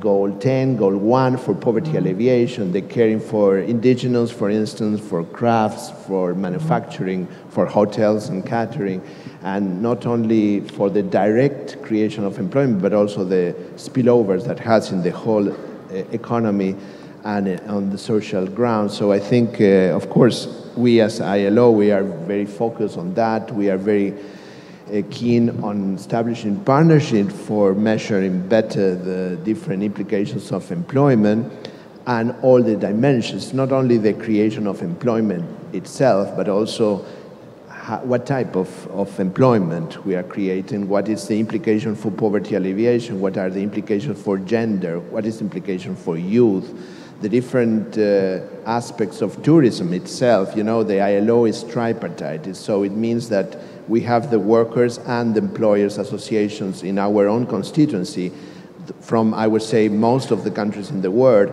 And this is a unique opportunity where even at the tourist industries, working jointly with UNWTO, we have managed to create a good atmosphere of industrial relations and, of course, produce a lot of information for that. And these are the challenges that we have to better measure.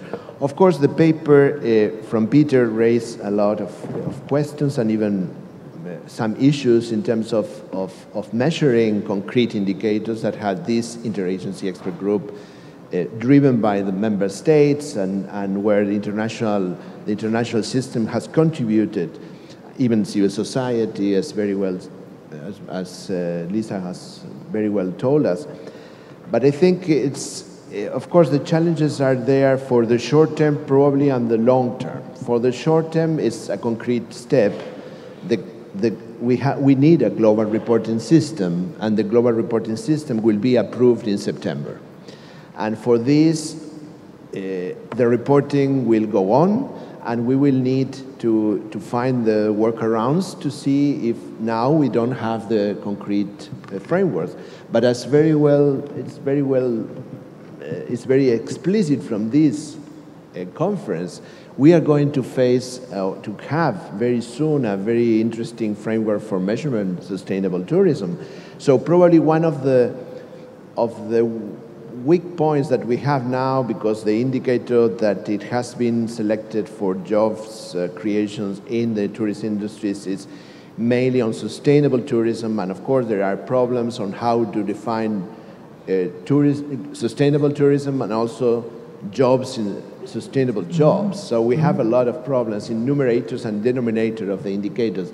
But this means that I think it's an encouraging activity that we have already addressed this. We have heard about green jobs. We have heard about MST framework. We do have invested a lot of satellite accounts. So there are a lot of emerging sources that the countries will start to produce very soon. Of course, probably there is an excellent opportunity in 2020 when the countries have decided that they will pass through a major refinement procedure. So I think this is an interesting thing that to cope with and to prepare ourselves as an international community, along with the private sector, along with the big data, along with what we call the data revolution. That is very common now to tell about that. So I think there is an excellent opportunity also to work beyond what is now in the short term the challenge to measure. Moreover, we have the national reporting. The national reporting opens a set of possibilities that is very rich. And we have already seen from Peter's report that there are a lot of possibilities existing sources. Now, from today's, the earlier presentation, we also have the possibility to take big data on board. We have to take very much seriously the different sources from administrative records, from business registries, for surveys, from many sources. So I think it's not only that we are going to deal with the global reporting, but also it will be combined with the national reporting that has already started. The countries are already starting to report on that. The other interesting thing is and I want to emphasize that from the employment perspective, that we have found that this is, of course, jobs are in the center of the people's attention. Politicians, nobody would win an election without focusing on jobs or on how jobs can manage to alleviate poverty. But this is an interesting opportunity, how statisticians have taken it very seriously, beyond the usual suspects of the labor statistics community. Now it goes beyond, and then we have found a lot of partners in this. And this exercise of the SDGs has been very rich, and I think guided also by UN Statistical Division as a secretariat. We, as a system that usually we work in a fragmented way, we have shown along a very, I would say, sound way of coming up very quickly with a framework. It has been quite successful, how to engage the different partners, the different parties in that, and we managed to do it. And I think at the global level, from our perspective, I think employment is not the ILO anymore alone. Now we have UNWTO, we have FIO, we have WHO, we have all the international organizations, plus civil society. We have the different new partners, private sector with all the different sources. And the more importantly, it's the national secret offices. National secret offices as the main kind of coordinators of the system in the country, who will really be the catalytic place where a country will have to further report. Thank you. Thank you, Rafael. And I think you already mentioned one of the important buzzwords, and that's frameworks. I think frameworks are really important because they set the rules, they set the framework, if they're called frameworks, to calculate the indicators or to derive the indicators and have data in a harmonized and standardized way. And I think Coralie Kovacs, who is Chief Statistics of International Trade and Services in the United Nations Statistics Division, will tell us a little bit more about the existing frameworks we have in the tourism sector. And he might probably tell us a little bit how these existing frameworks, or the frameworks to be developed, might help to improve the SDG indicators we will see in future. Thank you. I try very quickly just to give some information. So as it was said, UN Statistics Division, my office is basically the background supporting the whole process. And Ms. Bersales pointed out how this has been done. And I would like what Rafael said, that the countries were the driving force behind this development, and the national statistical offices were in a representative basis part of the interagency group. So you have had quite a few chances to influence this work. And as it was said, the General Assembly started the whole process and now approved the goals and targets. And our job now to see how this can be done. And I just wanted to focus on tourism statistics, where we do have the supporting frameworks. which could help, the exact calculation or compilation of these indicators. However, I would like to point out that many countries do have problems in the implementation of these frameworks. So in the coming years, we have a challenge how to help the countries to move ahead. And I would like to report that before the conference, we had a workshop with selected countries, mainly from the region, and we had a significant number of local participants where both the National Fiscal Office of the Philippines as well as the regional offices were present, and we discussed exactly the issues, how to move forward in the implementation of the TSA. As it has been said, the revision is on its way, and currently we do have 3 indicators, and we're always kind of investigating how much the existing frameworks could support to produce these indicators, and we'll do so as Peter pointed out that the tourism community is much behind this process to support, and the discussion has been started, and Lisa pointed out that this conference is also very, very timely because we're discussing the issues how to move forward from here and how to help countries to implement this process. So I think the very important thing is that the supporting frameworks are ready to support the calculation of the indicators. And it depends on us, on countries, on international organizations, how fast we move ahead. And I was more than happy hearing about the private sector support and interest in this work. So I think we have together a strong wish to move forward. But would like to call your attention that in a few years, it's your call to provide the data, because we will, again, serving as a secretariat to make an international database on the SDG indicators, including the tourism indicators. But again, depends on the country, data availability, the fullness or the completeness of the database will depend on your input. So I would just finish with the thought that please support this project and support Peter's questions, how to move forward to improve the indicators. Thank you. Thank you.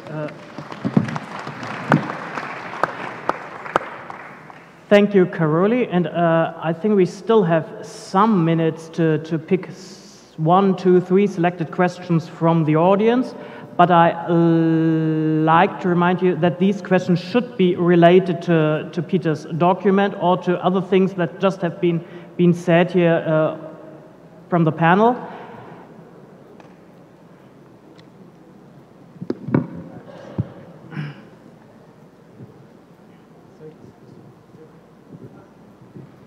Thank you. I'm Jeff Littman. I have a question in relation to, which is probably something that all of the speakers might have a view on, particularly our friend from the private sector. There are a wide variety of goals, of targets and of indicators, and there is an evolving group of private and public and NGO partners who are all making their own definitions of the indicators. And I see our colleague from the UN statistical system is nodding. There is one indicator, and I haven't heard anybody talk about it, and one goal, which is goal 13, which is climate change, which is seen from the Paris Agreement to be an accelerating, intensifying challenge to our society as a whole. How are you going to factor the indicators and targets for climate resilience into the work that you're doing? Thank you. Peter, think that is something related to the second part of your paper. At least you're not shaking your head. Well, yes, I have to check. Well, I think this is thank you for the question. It's a crucial question, and climate change sometimes is not. Well, it's a long-term issue, of course. The climate change, well, it's sometimes not very easy to capture this with figures, of course. But with all the figures, which I also mentioned in my paper, I think we can measure also the impacts of the climate change. So this concerns water, for example, the use of water. I think it has something to do, or the availability of water has something to do with climate change. For example, in my country, and I think also in other countries, we feel a little bit the climate change since, for example, the snow. We have a little bit of a problem of snow because the threshold where you have snow and where you don't snow, this is increasing. So in regions below 1,500 meters, we have really problems with snow. And of course, this can be measured very clearly, but also the impacts doing, for example, artificial snow can be measured because, as we know, snowing machines, for example, are using a lot of water. So I think indirectly there are a lot of possibilities to measure climate change. I have a little bit my doubts that again one figure can measure the climate change. So I think it's a combination of different factors. I saw a lady over there. May I just, since you were interested in the private sector, I would just address real quick and say that. Yeah, but very, very brief. I'm sorry? Very, very brief. Yeah. You know, regardless of what our administration might be doing or our president might be saying, I think that you know, there's a high adoption of you know, the concept of the Paris Agreement and the mission of the agreement, and I think that you're seeing a lot of companies start you know, figuring out what their science-based targets are. You know, we've seen a competitor to do some work as an industry. We've done some work around that as well, and as a company, it's something that we're currently calculating, is what's our science-based targets to stay in line with the Paris Agreement. I saw a lady over there had a question. Because she rose her hand. Okay, then. Should I go or should she go? She has to move to the microphone. Could you move the microphone? Could you go to the microphone and then please tell us who you are? And danke。那个我是来自中国，我用中文讲，我们谢谢同团的翻译。Speaking in Mandarin, thank you, the interpreter. So first of all, I am delighted to participate in the UNWTO's conference, and during the last 3 days, I have learned a great deal. Thank you for your hard work, and thank you, host, for your excellent moderation. And I'd like to talk to you about our research work. According to our research work, I have 2 questions. Okay, questions. I have 2 questions. 这个这样子的。 So my research trip, currently we are working on the statistics in the county level in China, because China is a vast country, and yesterday from our CNTA data, they have talked about their national level work. However, in China right now we have 4 levels: national, provincial, city level, and county level. And for our county level, we have 2,800. And above them we have 300 cities and 30 provinces. So for the county level data collection, this is a local level data collection, and it is a very important job. And at the moment, for different counties, you know, if we don't have a standard, that is very difficult. And for my team, we are focused on the local level data collection. We have tried to use a lot of big data method. For example, in Hainan province, province in China. This is the most southern island for China. We used the mobile GPS system, and in 2014, October, we have started this system, and so far we have accumulated data of over 2 years. And these 2 years, they are from the BOSS system from the mobile companies, and every 5 minutes they would send us the data. Through the data, in 1 hour, we would be able to see the how many tourists they are coming. For the question you wanted to raise to the panel. Well, after we use the data, so we face 2 questions now. The first one is that for the county levels tourism indicators, how do we use them? You know, they are related to the national level, but not quite sometimes. So do you have any good advice? And second question, within our indicator systems, we need to have our accounting and definition. And this accounting system, this is not in line with our current national definition, and you need to use big data, and the big data is actually different from the current definition of the national level. So I wonder if the UN could come up with a standardized definition, because this is simply a trial for us at this stage. Thank you, and I think we just collect the question, and the man that I've just chosen away from the microphone, please.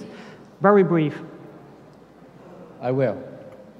My question is to you, sir, from the Hilton Worldwide. The question is to you. It's very encouraging to know that the enterprise is very engaged into the sustainable tourism.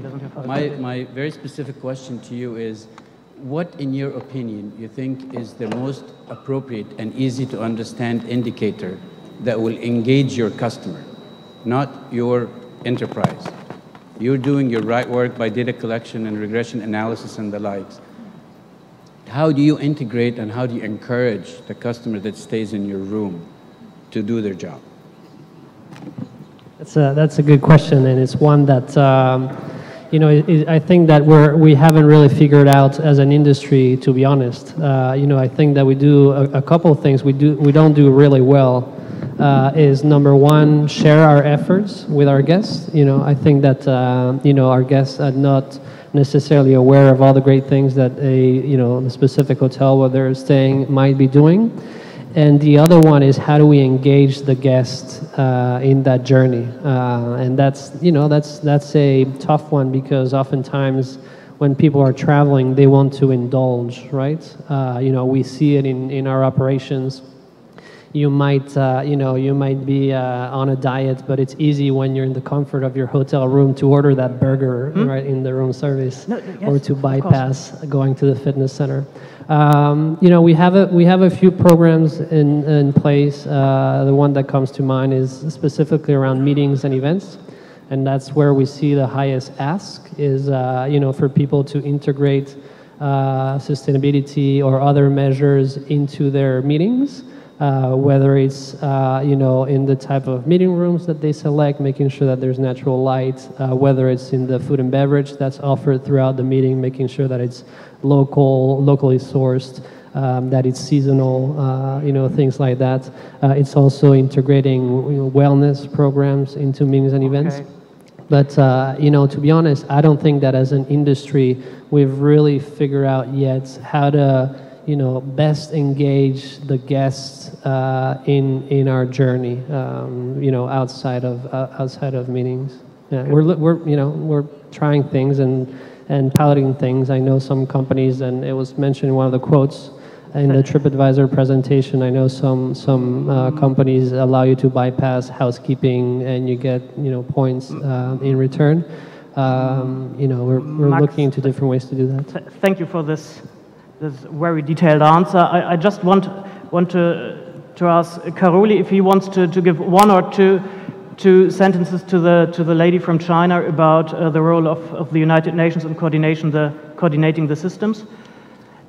Before I wrap up this session. I will be very short. So as I said, the methodology is behind to calculate the indicators are there. I shall admit that the regional component, original suggestions are a little bit slower, but both the UNWTO SESCAL committee as well as my office are working on the sub-regional measure issues, and hopefully we would come up with a framework. So at the moment, the MST is being developed as well as the TSA compilation guide, both of them gonna to get the sub-regional aspect. Thank you. Many thanks for this quick answer. And I'd like just to shortly wrap up the session. I think we've learned a lot. We've learned about the SDG process, and we've seen that we have an initial framework here, not only for tourism indicators, but for all indicators measuring all SDGs, and that tourism is not only included in these 2 or 3 targets that explicitly mention tourism, but in many, many other aspects. And we now have the chance to develop these set of indicators during the next years. We have a revision round for the year 2020 and another one for 2025. And we, as the ones who are in charge of the indicators, need your input as the community of tourism experts to help us to develop the right indicators to measure sustainable tourism. Thank you. And I'd like to thank my brilliant panel.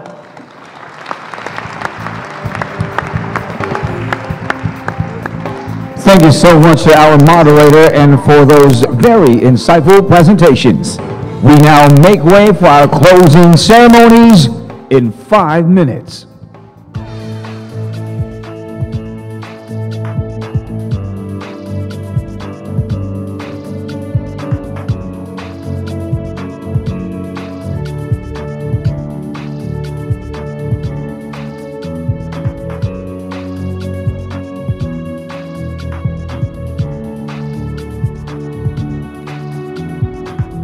Ladies and gentlemen, our closing ceremonies will begin in less than 5 minutes. And for those who will be joining the Intramuros tour today, the time of departure has been moved from 2:40 to 2:15 p.m. Assembly time is at 2 p.m. at the lobby of Marriott Grand Ballroom. This is to give time for those who would like to go shopping. Please don't forget to bring your badges. And for ease of transport, please accomplish the departure slips and make sure you submit it to the registration area. For delegates requiring a certificate of attendance, kindly claim it at the registration desk at 12:45 p.m. You may also claim flash drives containing all the conference presentations at the registration desk after the program. Presentations are also available online at www.mstconference.org. Use our official hashtag, IY2017. And we would like to inform the UNSD participants that the assembly time for the technical visit at the Philippine Statistics Authority today has been moved from 2:30 to 2 p.m. Assembly area is at the lobby of the Marriott Grand Ballroom. Please don't forget to bring your badges.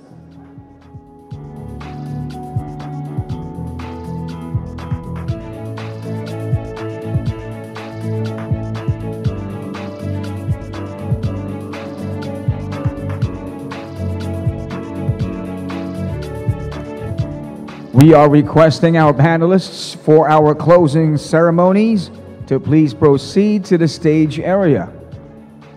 Members of the panel for our closing ceremonies, please join us right now at the stage area. Thank you.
Excellencies, ladies and gentlemen, kindly take your seats.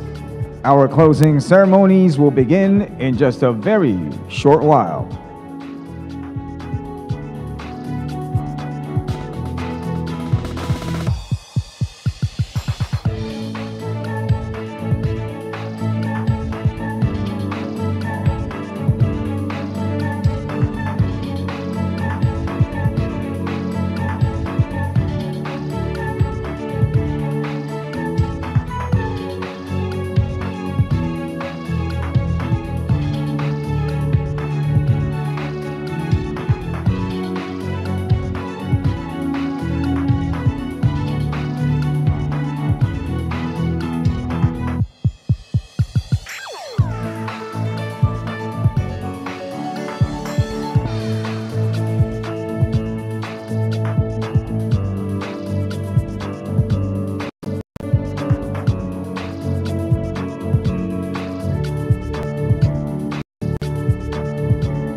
Excellencies, ladies and gentlemen, as we approach our last session, we hope the past 2 days have been fruitful and memorable.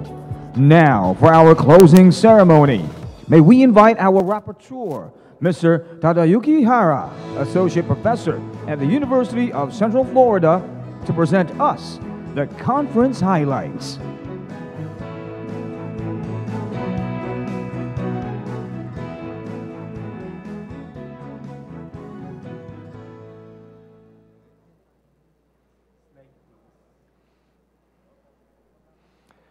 Good afternoon. Thank you very much. I know we are a little bit behind, so I'll try my best to fit myself within 15 minutes, even though the slide has 27 pages.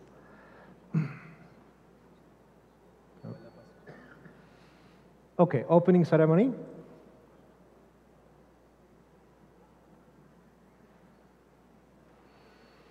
Oh, by the way, in order to save time, I will not necessarily read what's written. I'll just mention about it. So these are the things which were mentioned, clear and consistent messages that tourism is growing globally and vital to the Philippines. We're a tribe of travelers. Tourism can be an essential contributor to broader sustainable development. Measuring tourism impact is essential for policy and informed decisions. Statisticians must seek to build trust. I think this word came up several times.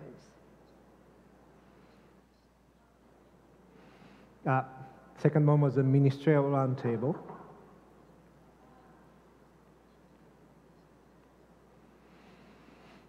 Tourism can contribute to all 17 Sustainable Development Goals, SDGs, and drive win-win outcomes at community levels. This, at the level, this will be important, often mentioned. Credible, clear, consistent measurement and indicators are essential.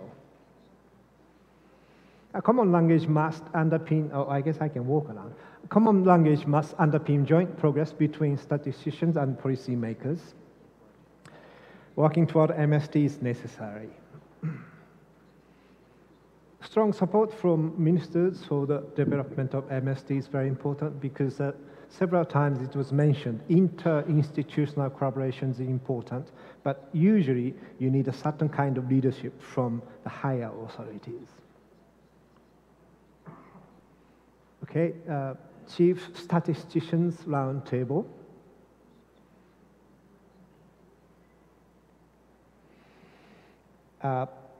SDGs are a very explicit call for integrated policies across economies, society, and the environment. These three names also quite often mentioned. So economy, society, and environment. And this framework will try to give a common language, because sometimes the language is used in different, three parties are different. So this one try to find the common languages. Again, integrating economic, social, and environmental dimensions. Again, this idea came, so three different groups, and we have to satisfy all of them. Again, the word trust, I put a little bit of different colors. This word came several times when I observed the 3 days conference. Okay, so you have seen something like this. Basically, in 2020, present the UN Statistical Commission a framework for measuring sustainable tourism. So we have certain time frames. Strategy is first, define where you are. Then second, decide where you want to go. And third, you have time frame. That's a strategy. So 2020 is an important time. There are some pilot studies, and some of them, as you have seen in this conference, have a very encouraging result, such as Austria, Italy, Fiji, Mexico, New Zealand, UK, Philippines. Okay. We had a lot of sessions, and I tried to cover all the summaries, but I'll go quickly because of the time pressures. So first session, understanding data needs and uses, importance of communicating data, adapting to different needs of stakeholders, and all these things are mentioned. Common ground for communities, municipalities, and counties is different needs and indicators. This was also mentioned several times by different presenters. Session 2, economy and environment, linking those. So TSA and SCEA, we have two different systems, and I will mention about this later because so many people mentioned about this relationship between the two. Current focus on environmental flows, but people mentioned that you have to really think environment as an asset. That's another viewpoint. Oh. Is it working? It says no signal. Uh-oh, this must be a challenge that somebody is asking my short-term memory and I don't have printout. So does it come out? Well, while they are working, I'll speak something. Quite often, I sometimes stay in that fish tank to be a simultaneous translator. Yes, that's why I know that these people have to listen to the conference very carefully. But it was not until I took the role of a rapporteur that I also have to listen to the conference very carefully because I have to speak later about it. Coming back? Okay, fine. To save time, I'll just try my best. So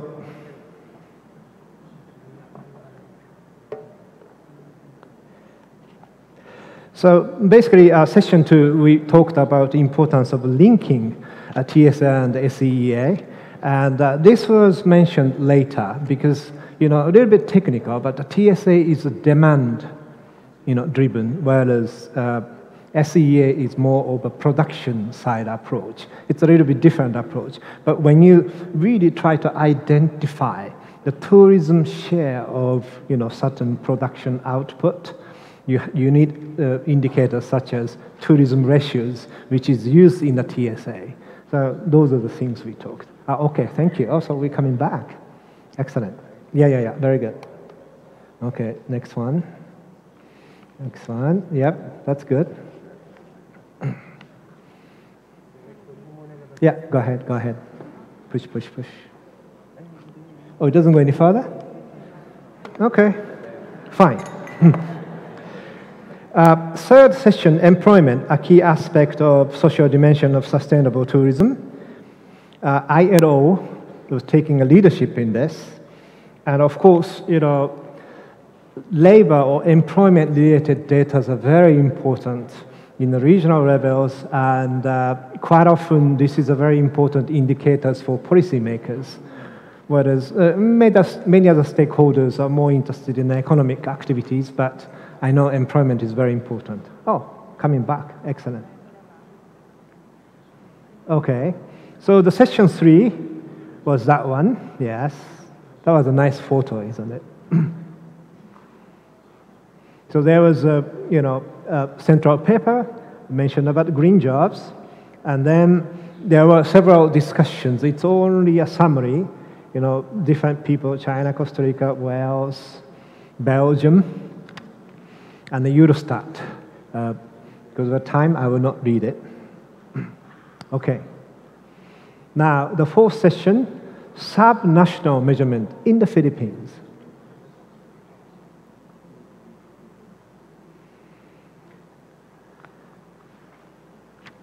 Oh, no, wait a moment. No, understanding needs and putting data to use. Okay. So this was building trust, again, is very important. And again, this was mentioned several times. We have to have an indicator which is easy to use so that, constituent or stakeholders will buy in the concept. So that was mentioned several times. And also, institutional capacity building was mentioned.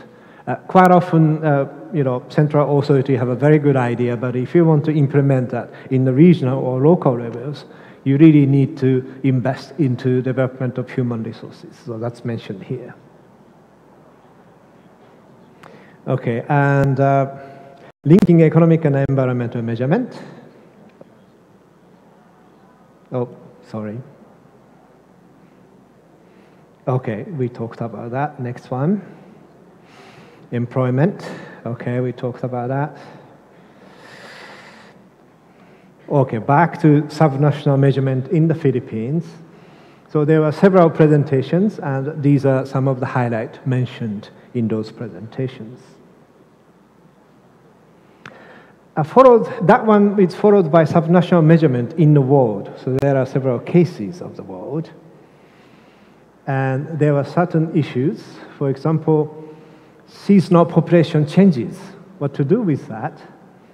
And there was a very interesting case of France was presented, Inuit was presented, and there are several cases. I think a web-based system compiles the TSA accounts efficiently. It was presented by the presenter from China. And spatial areas, this is also mentioned several times during this conference. Okay, so we had 10, now coming back to 9. So producing data on sustainable tourism. Oh, by the way, up to the second day, of course, I can afford. I was able to let UNWTO people look at it and gave me some advice. From here, it's from this morning. It's completely unedited. So anything wrong, it's 100% my fault. So 7S, volume, velocity, variety, validity, volatility, value. That was interesting. There were several presentations, and what I noticed is while many of the people, when they hear the word big data, they are thinking about the collection side of collecting big data, whereas I think the one from Japan and the others, and also I do also think to see the different side, which is how to analyze huge data, which is beyond humans' cognitive abilities. So it's more like a methodology. So there's a data collection side approach and also data analysis side. Both are talking or using the word big data. That's what I felt. Okay. So this one, just before my coming here, there was a discussion. A central paper talked about several indicators which definitely were interesting to all of us.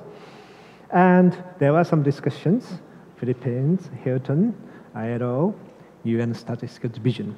So that has been the summary of the 10 sessions and the ministerial roundtable and so on. Okay. Now, this is an overview. I think this is only one page, what I felt. I felt that basically observing the conference, majority definitely support for and agree to the need of a measurement of sustainable tourism. I mean, it's almost unanimous. It was confirmed at the ministerial level. This means that it is very conducive to endorsement of Manila Call for Action, which is nice. Utilization of the existing statistics and data, TSA or System of National Accounts, would alleviate challenges to integrate these things with SEA. So one of the messages which came or implicated was, okay, even though you will do new things, try to utilize the existing resources, which will make your work a little bit easier. And of course, not all 17 goals are not implementable, but of course, you pick up certain things and doable ones, and that will be a good, way to go forward. So you don't have to deal with all of them at the same time, I guess. And again, I mentioned about it, but TSA has been very unique because TSA is demand-driven. You get the data, the final consumers, and build it up, whereas other systems are more of a production side driven. So that is a very interesting part. Okay, last two slides, very quick. Anybody in the academic field, we just did a little bit of experimental stuff. So these are the research, academic areas researches. And of course, there are a lot of keywords, and there's the sustainable tourism stuff. It's the pink one on the right side. But what I thought was, okay, so what kind of research topics are in fashion in academic research areas? And if you look at, tables on the right side, I think the x-axis, the share of publications, y-axis is the growth of such publication in certain each areas. And you can clearly see that sustainable tourism is on the upper side, a big red, which means the current market share of the research is rather small, but the growth rate is very high. That's why this sustainable tourism, this topic, is a hot topic. Last. Okay, very good, 15 minutes. Thank you, Manila. Thank you, Philippines. And, of course, we have to appreciate the sponsors, Department of Tourism of the Philippines, UNWTO, United Nations, various agencies. But also, because I took a PhD in hotel management, I pay attention to other people. A lot of hotel workers worked hard, also people who are on the floor, and also translators, because I often sometimes do that. It's very tough work. And also the stenographers. Yeah, stenographers. You're doing very well. And thank you very much. And that is all. Thank you, Mr. Hara. And now we shall proceed to adoption of the Manila Call for Action on measuring sustainable tourism. May we call on Mr. Marcio Favela, Executive Director for Operational Programs and Institutional Relations, UNWTO.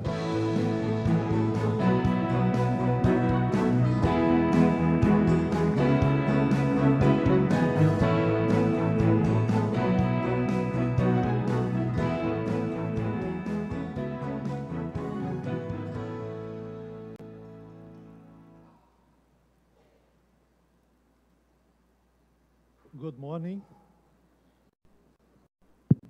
Good morning. In Spain, good morning is until the moment you have lunch.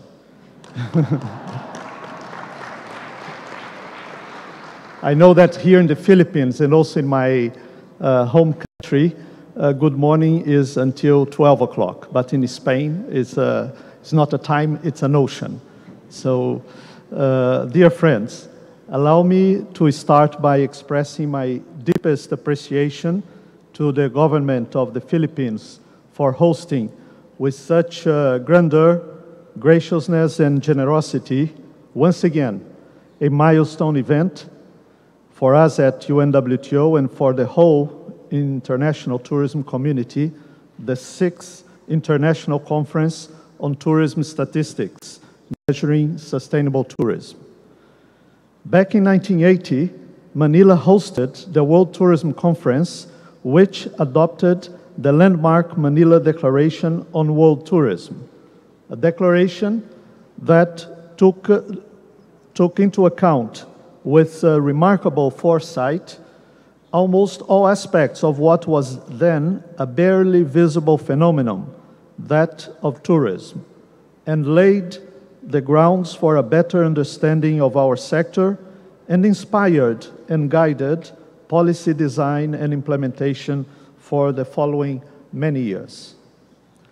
The leadership and vision of the Filipinos, not new to us, brought us back to Manila 37 years later in 2017, and over the past 3 days, when we have discussed, shared, and strengthened our common vision that sustainable tourism, if well managed, can indeed contribute to the meaningful implementation of the 2030 Global Development Agenda and the achievement of all 17 Sustainable Development Goals. In that regard, the steps taken here become even more important. As we have been repeatedly reminded, we have to measure in order to manage. The presentations and contributions over these 3 days have covered a very wide breadth of topics, an evidence of the far-reaching transformative power of tourism and of the interconnected world in which we live. The active discussions and networking have been effective and enlightening, and these personal connections made here in Manila will serve as an excellent foundation for taking this important work forward.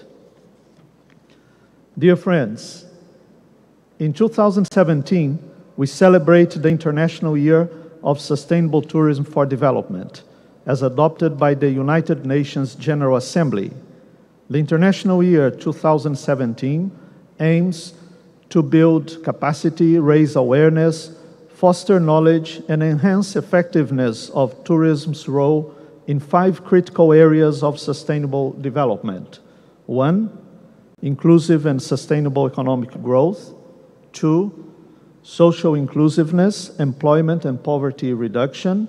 3, resource efficiency, environment protection, and climate change. 4, cultural values, diversity, and heritage. 5, mutual understanding, peace, and security. This international conference on tourism statistics is, with all merits, part of the calendar of the official events of the International Year. And most importantly, this conference brings in substantive contributions to our celebrations and projects these discussions much beyond 2017. The Measuring Sustainable Tourism Initiative, which has received full support of the United Nations Statistics Commission, is geared towards shaping and sharing a common understanding of how to measure the economic, environmental, and social aspects of tourism across relevant spatial scales, global, national, and subnational levels, while incorporating the possibilities opened by technological advancements and continuing to advocate for the sustainability principles of our sector. As accurately reflected in the Manila Call for Action, which we hope we can adopt shortly, this milestone initiative will benefit other sectors as well, given tourism's cross-cutting nature, and is based on the knowledge that an integrated, coherent, and robust information base is needed to support concrete analysis so as to adequately inform and strengthen public and private decision-making processes. But as a collective endeavor, this Measuring Sustainable Tourism framework requires your commitment, support, and leadership. This is a call to all of you and other partners and stakeholders to continue to move forward together in the coming years. In that regard, I hope that, and I'm very confident that the Department of Tourism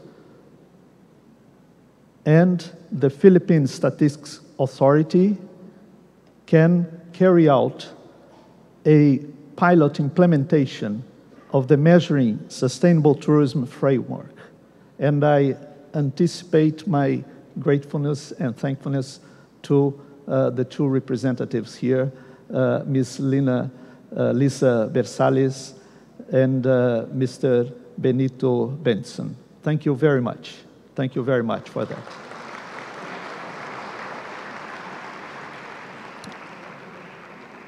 Dear friends, I'm honored to invite all of you to adopt the Manila Call for Action on Measuring Sustainable Tourism.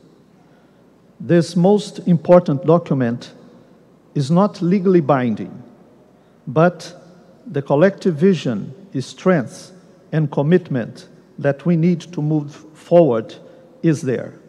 It was originally prepared by UNWTO, the Department of Tourism, and the Philippine Statistics Authority, and widely circulated to international stakeholders and the conference participants whose many suggestions and contributions have enriched the document. You have received by email this morning the latest version. As we have received additional and important contributions this morning, which I believe are worth still incorporating and doing some final fine-tuning, I hope you can entrust UNWTO and the Philippine government to incorporate this fine-tuning, these suggestions into the document, and we will circulate the very final version to you again in the coming days. But in the meantime, I would like to invite Ms. Lisa Bersales and Mr. Benito Benson to the stage so that we can receive the adoption of the document.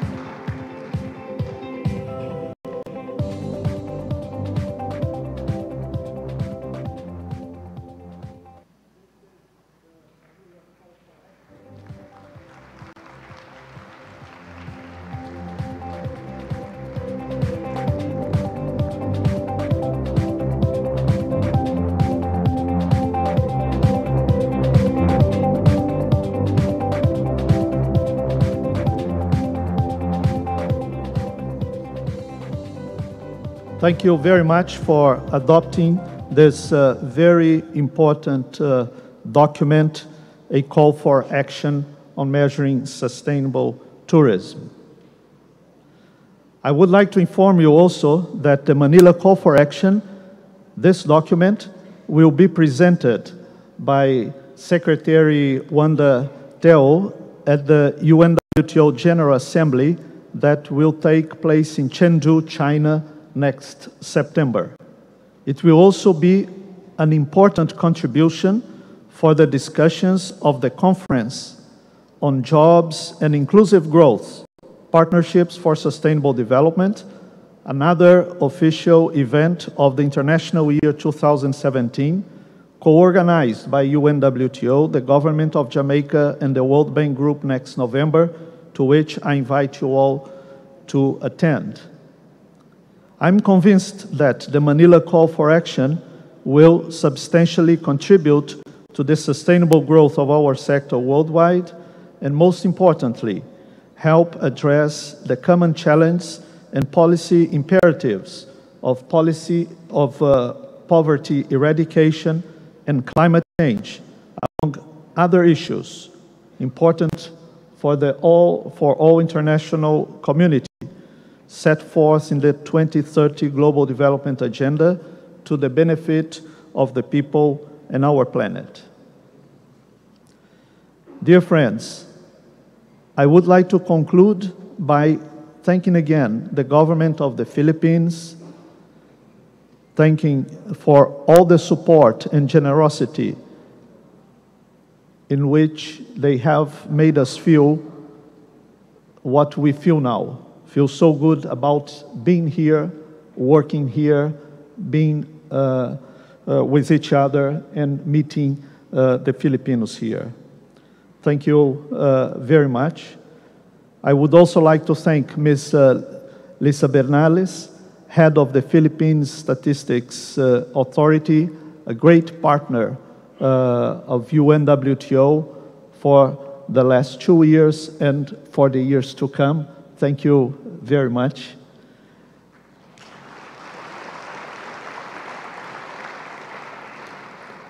I would also like to thank the Secretary of Tourism of the Philippines, Ms. Wanda Tel, here represented by Mr. Benito Benson Jr., Undersecretary for Tourism Development Planning.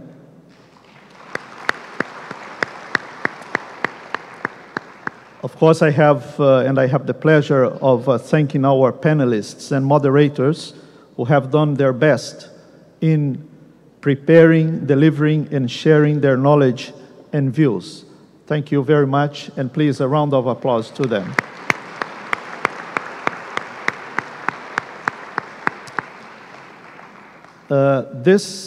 What we see now, what we see today is not usual. In the last day, in the final moments of the conference, we have the conference room full. We've had 973 participants. This is a number for a General Assembly, not for a conference.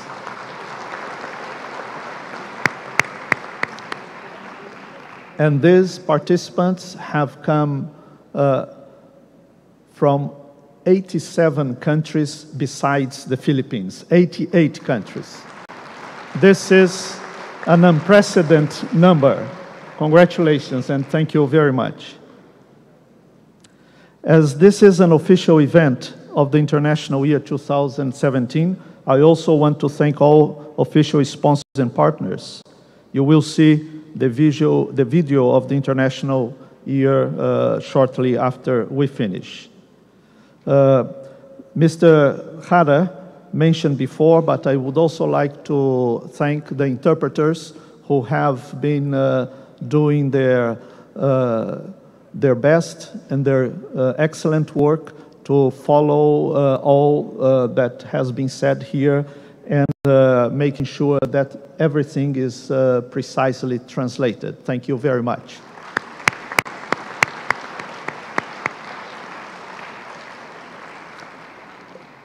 I'm sure you will agree with me that we ought to deliver a very, very special word of thanks to all young men and women, the young Filipinos that have hosted so graciously with efficiency and a generous smile from morning to the evening.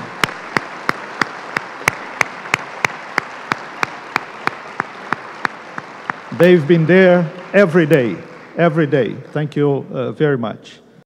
So the work may be over after this session, but the fun in the Philippines is not over. It continues. So I hope you can enjoy the incredible program that our hosts have prepared, have put together for all of us this afternoon and tomorrow. So you have been good tourists in these last 3 days, but I hope you are even more good tourists, better tourists when visiting Manila this afternoon, going to the technical visit tomorrow, spending some money and getting to know the local culture, interacting with the local communities and getting to know the Philippines. Thank you very much.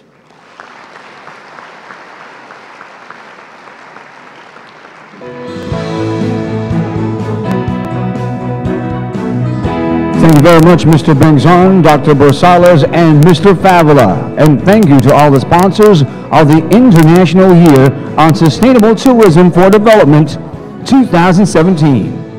Please watch this.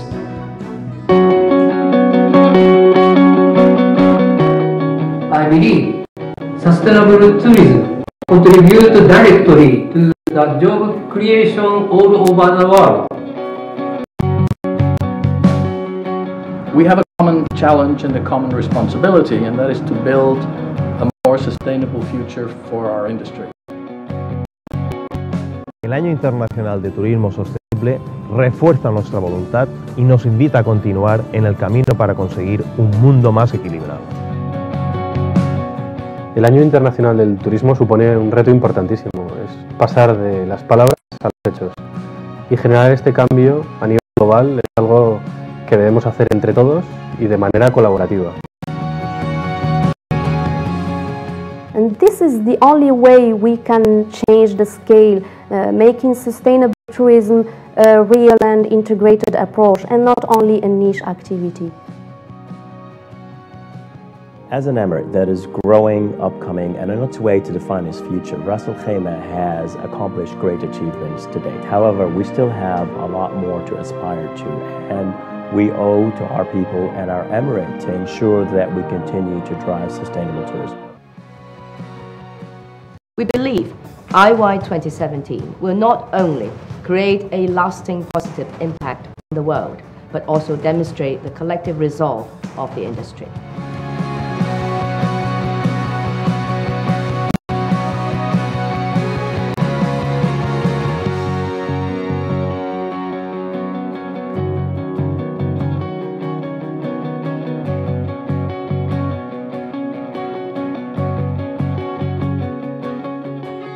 We're pleased to join the UNWTO and its partners to communicate the benefits of sustainable travel for the communities where we work and live. At Hilton, our mission is to be the most hospitable company in the world, and as such, we believe we can use our passion for hospitality to have a positive impact on people's lives, on the environment, and our communities.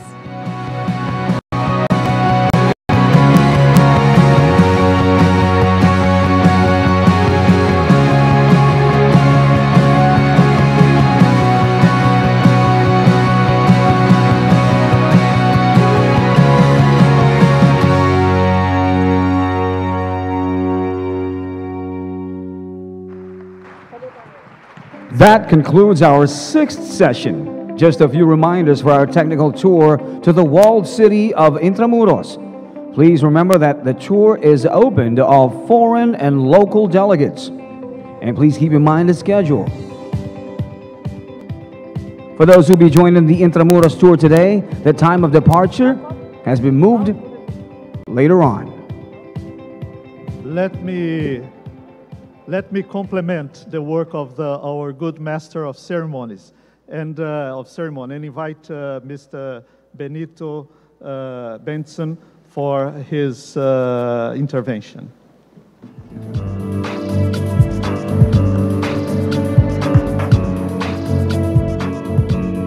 Thank you, Mr. Favela, for the intervention.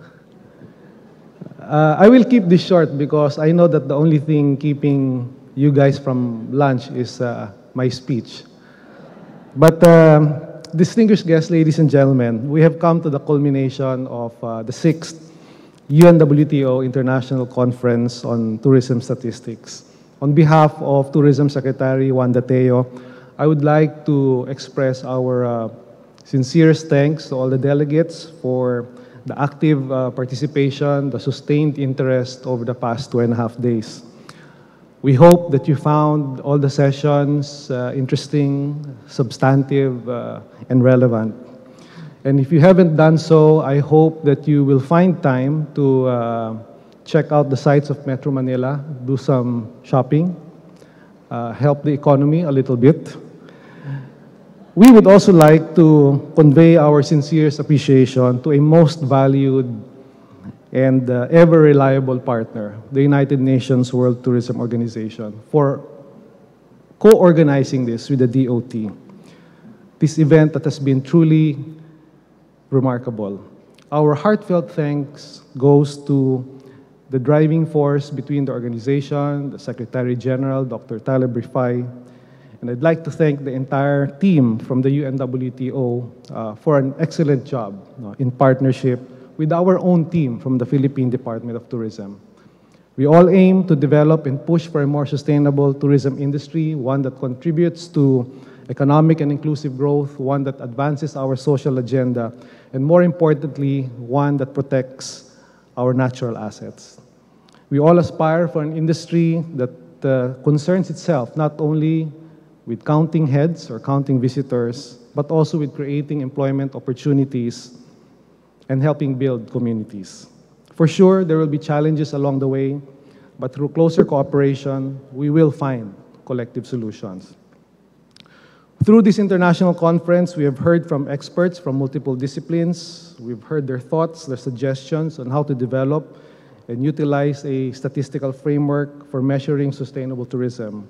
We have learned how to design, implement the necessary database at the global, national, and subnational levels as we pursue a more evidence-based approach in policy and decision-making. We at the DOT have also developed our own roadmap, the National Tourism Development Plan, which is anchored on two strategic directions: improving the competitiveness of the country, and more importantly, ensuring that tourism remains inclusive and sustainable.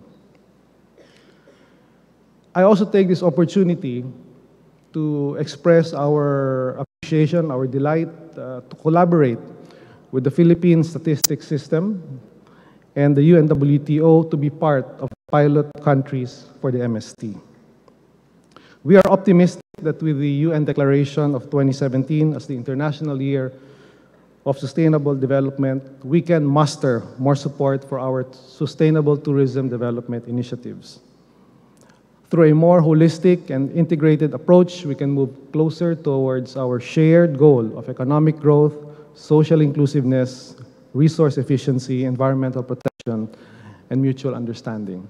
Let me close by urging one and all to refresh ourselves with a simple concept presented in the School of Development, that to be sustainable is to be balanced, and to be balanced is to mutually gain without compromising the future, our common future.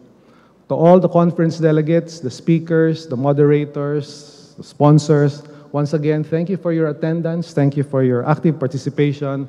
To our foreign friends, enjoy the rest of your stay here in the Philippines. Have fun and have a safe flight back to your homes. Thank you very much, and mabuhay. Thank you, Mr. Bengzon. And that concludes our event today. We encourage everyone to attend our farewell dinner at the Marriott Grand Ballroom in just a little while. That almost concludes our event today.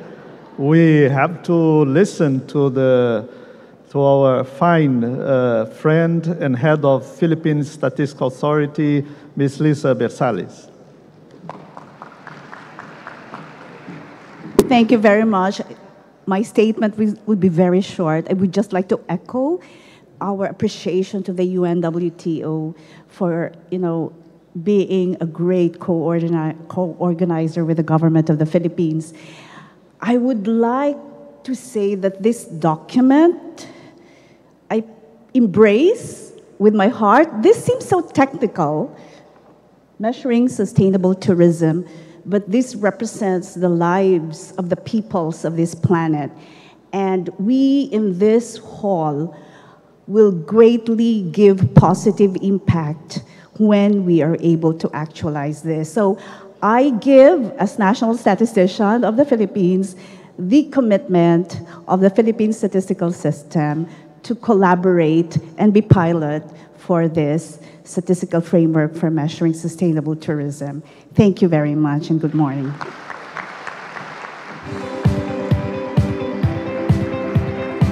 Thank you once again, Mr. Bengzon, Dr. Bersales, and Mr. Favela. Don't forget, at 6:30, you are encouraged to attend our farewell dinner at the Marriott Grand Ballroom A. And please remember to leave the SI equipment on your tables. We may now proceed with our luncheon at the Marriott Grand Ballroom D. Once again, for those who will be joining the Intramuros tour today, the time of departure has been moved from 2:40 to 2:15 p.m. Assembly time is at 2 p.m. at the lobby of Marriott Grand Ballroom. This is to give time for those who would like to go shopping. And please don't forget to bring your badges. Also, a reminder to inform our UNSD participants that the assembly time for the technical visit at the Philippine Statistics Authority today has been moved as well from 2:30 p.m. to 2 p.m. Assembly area is at the lobby of the Marriott Grand Ballroom. Please bring your badges as well.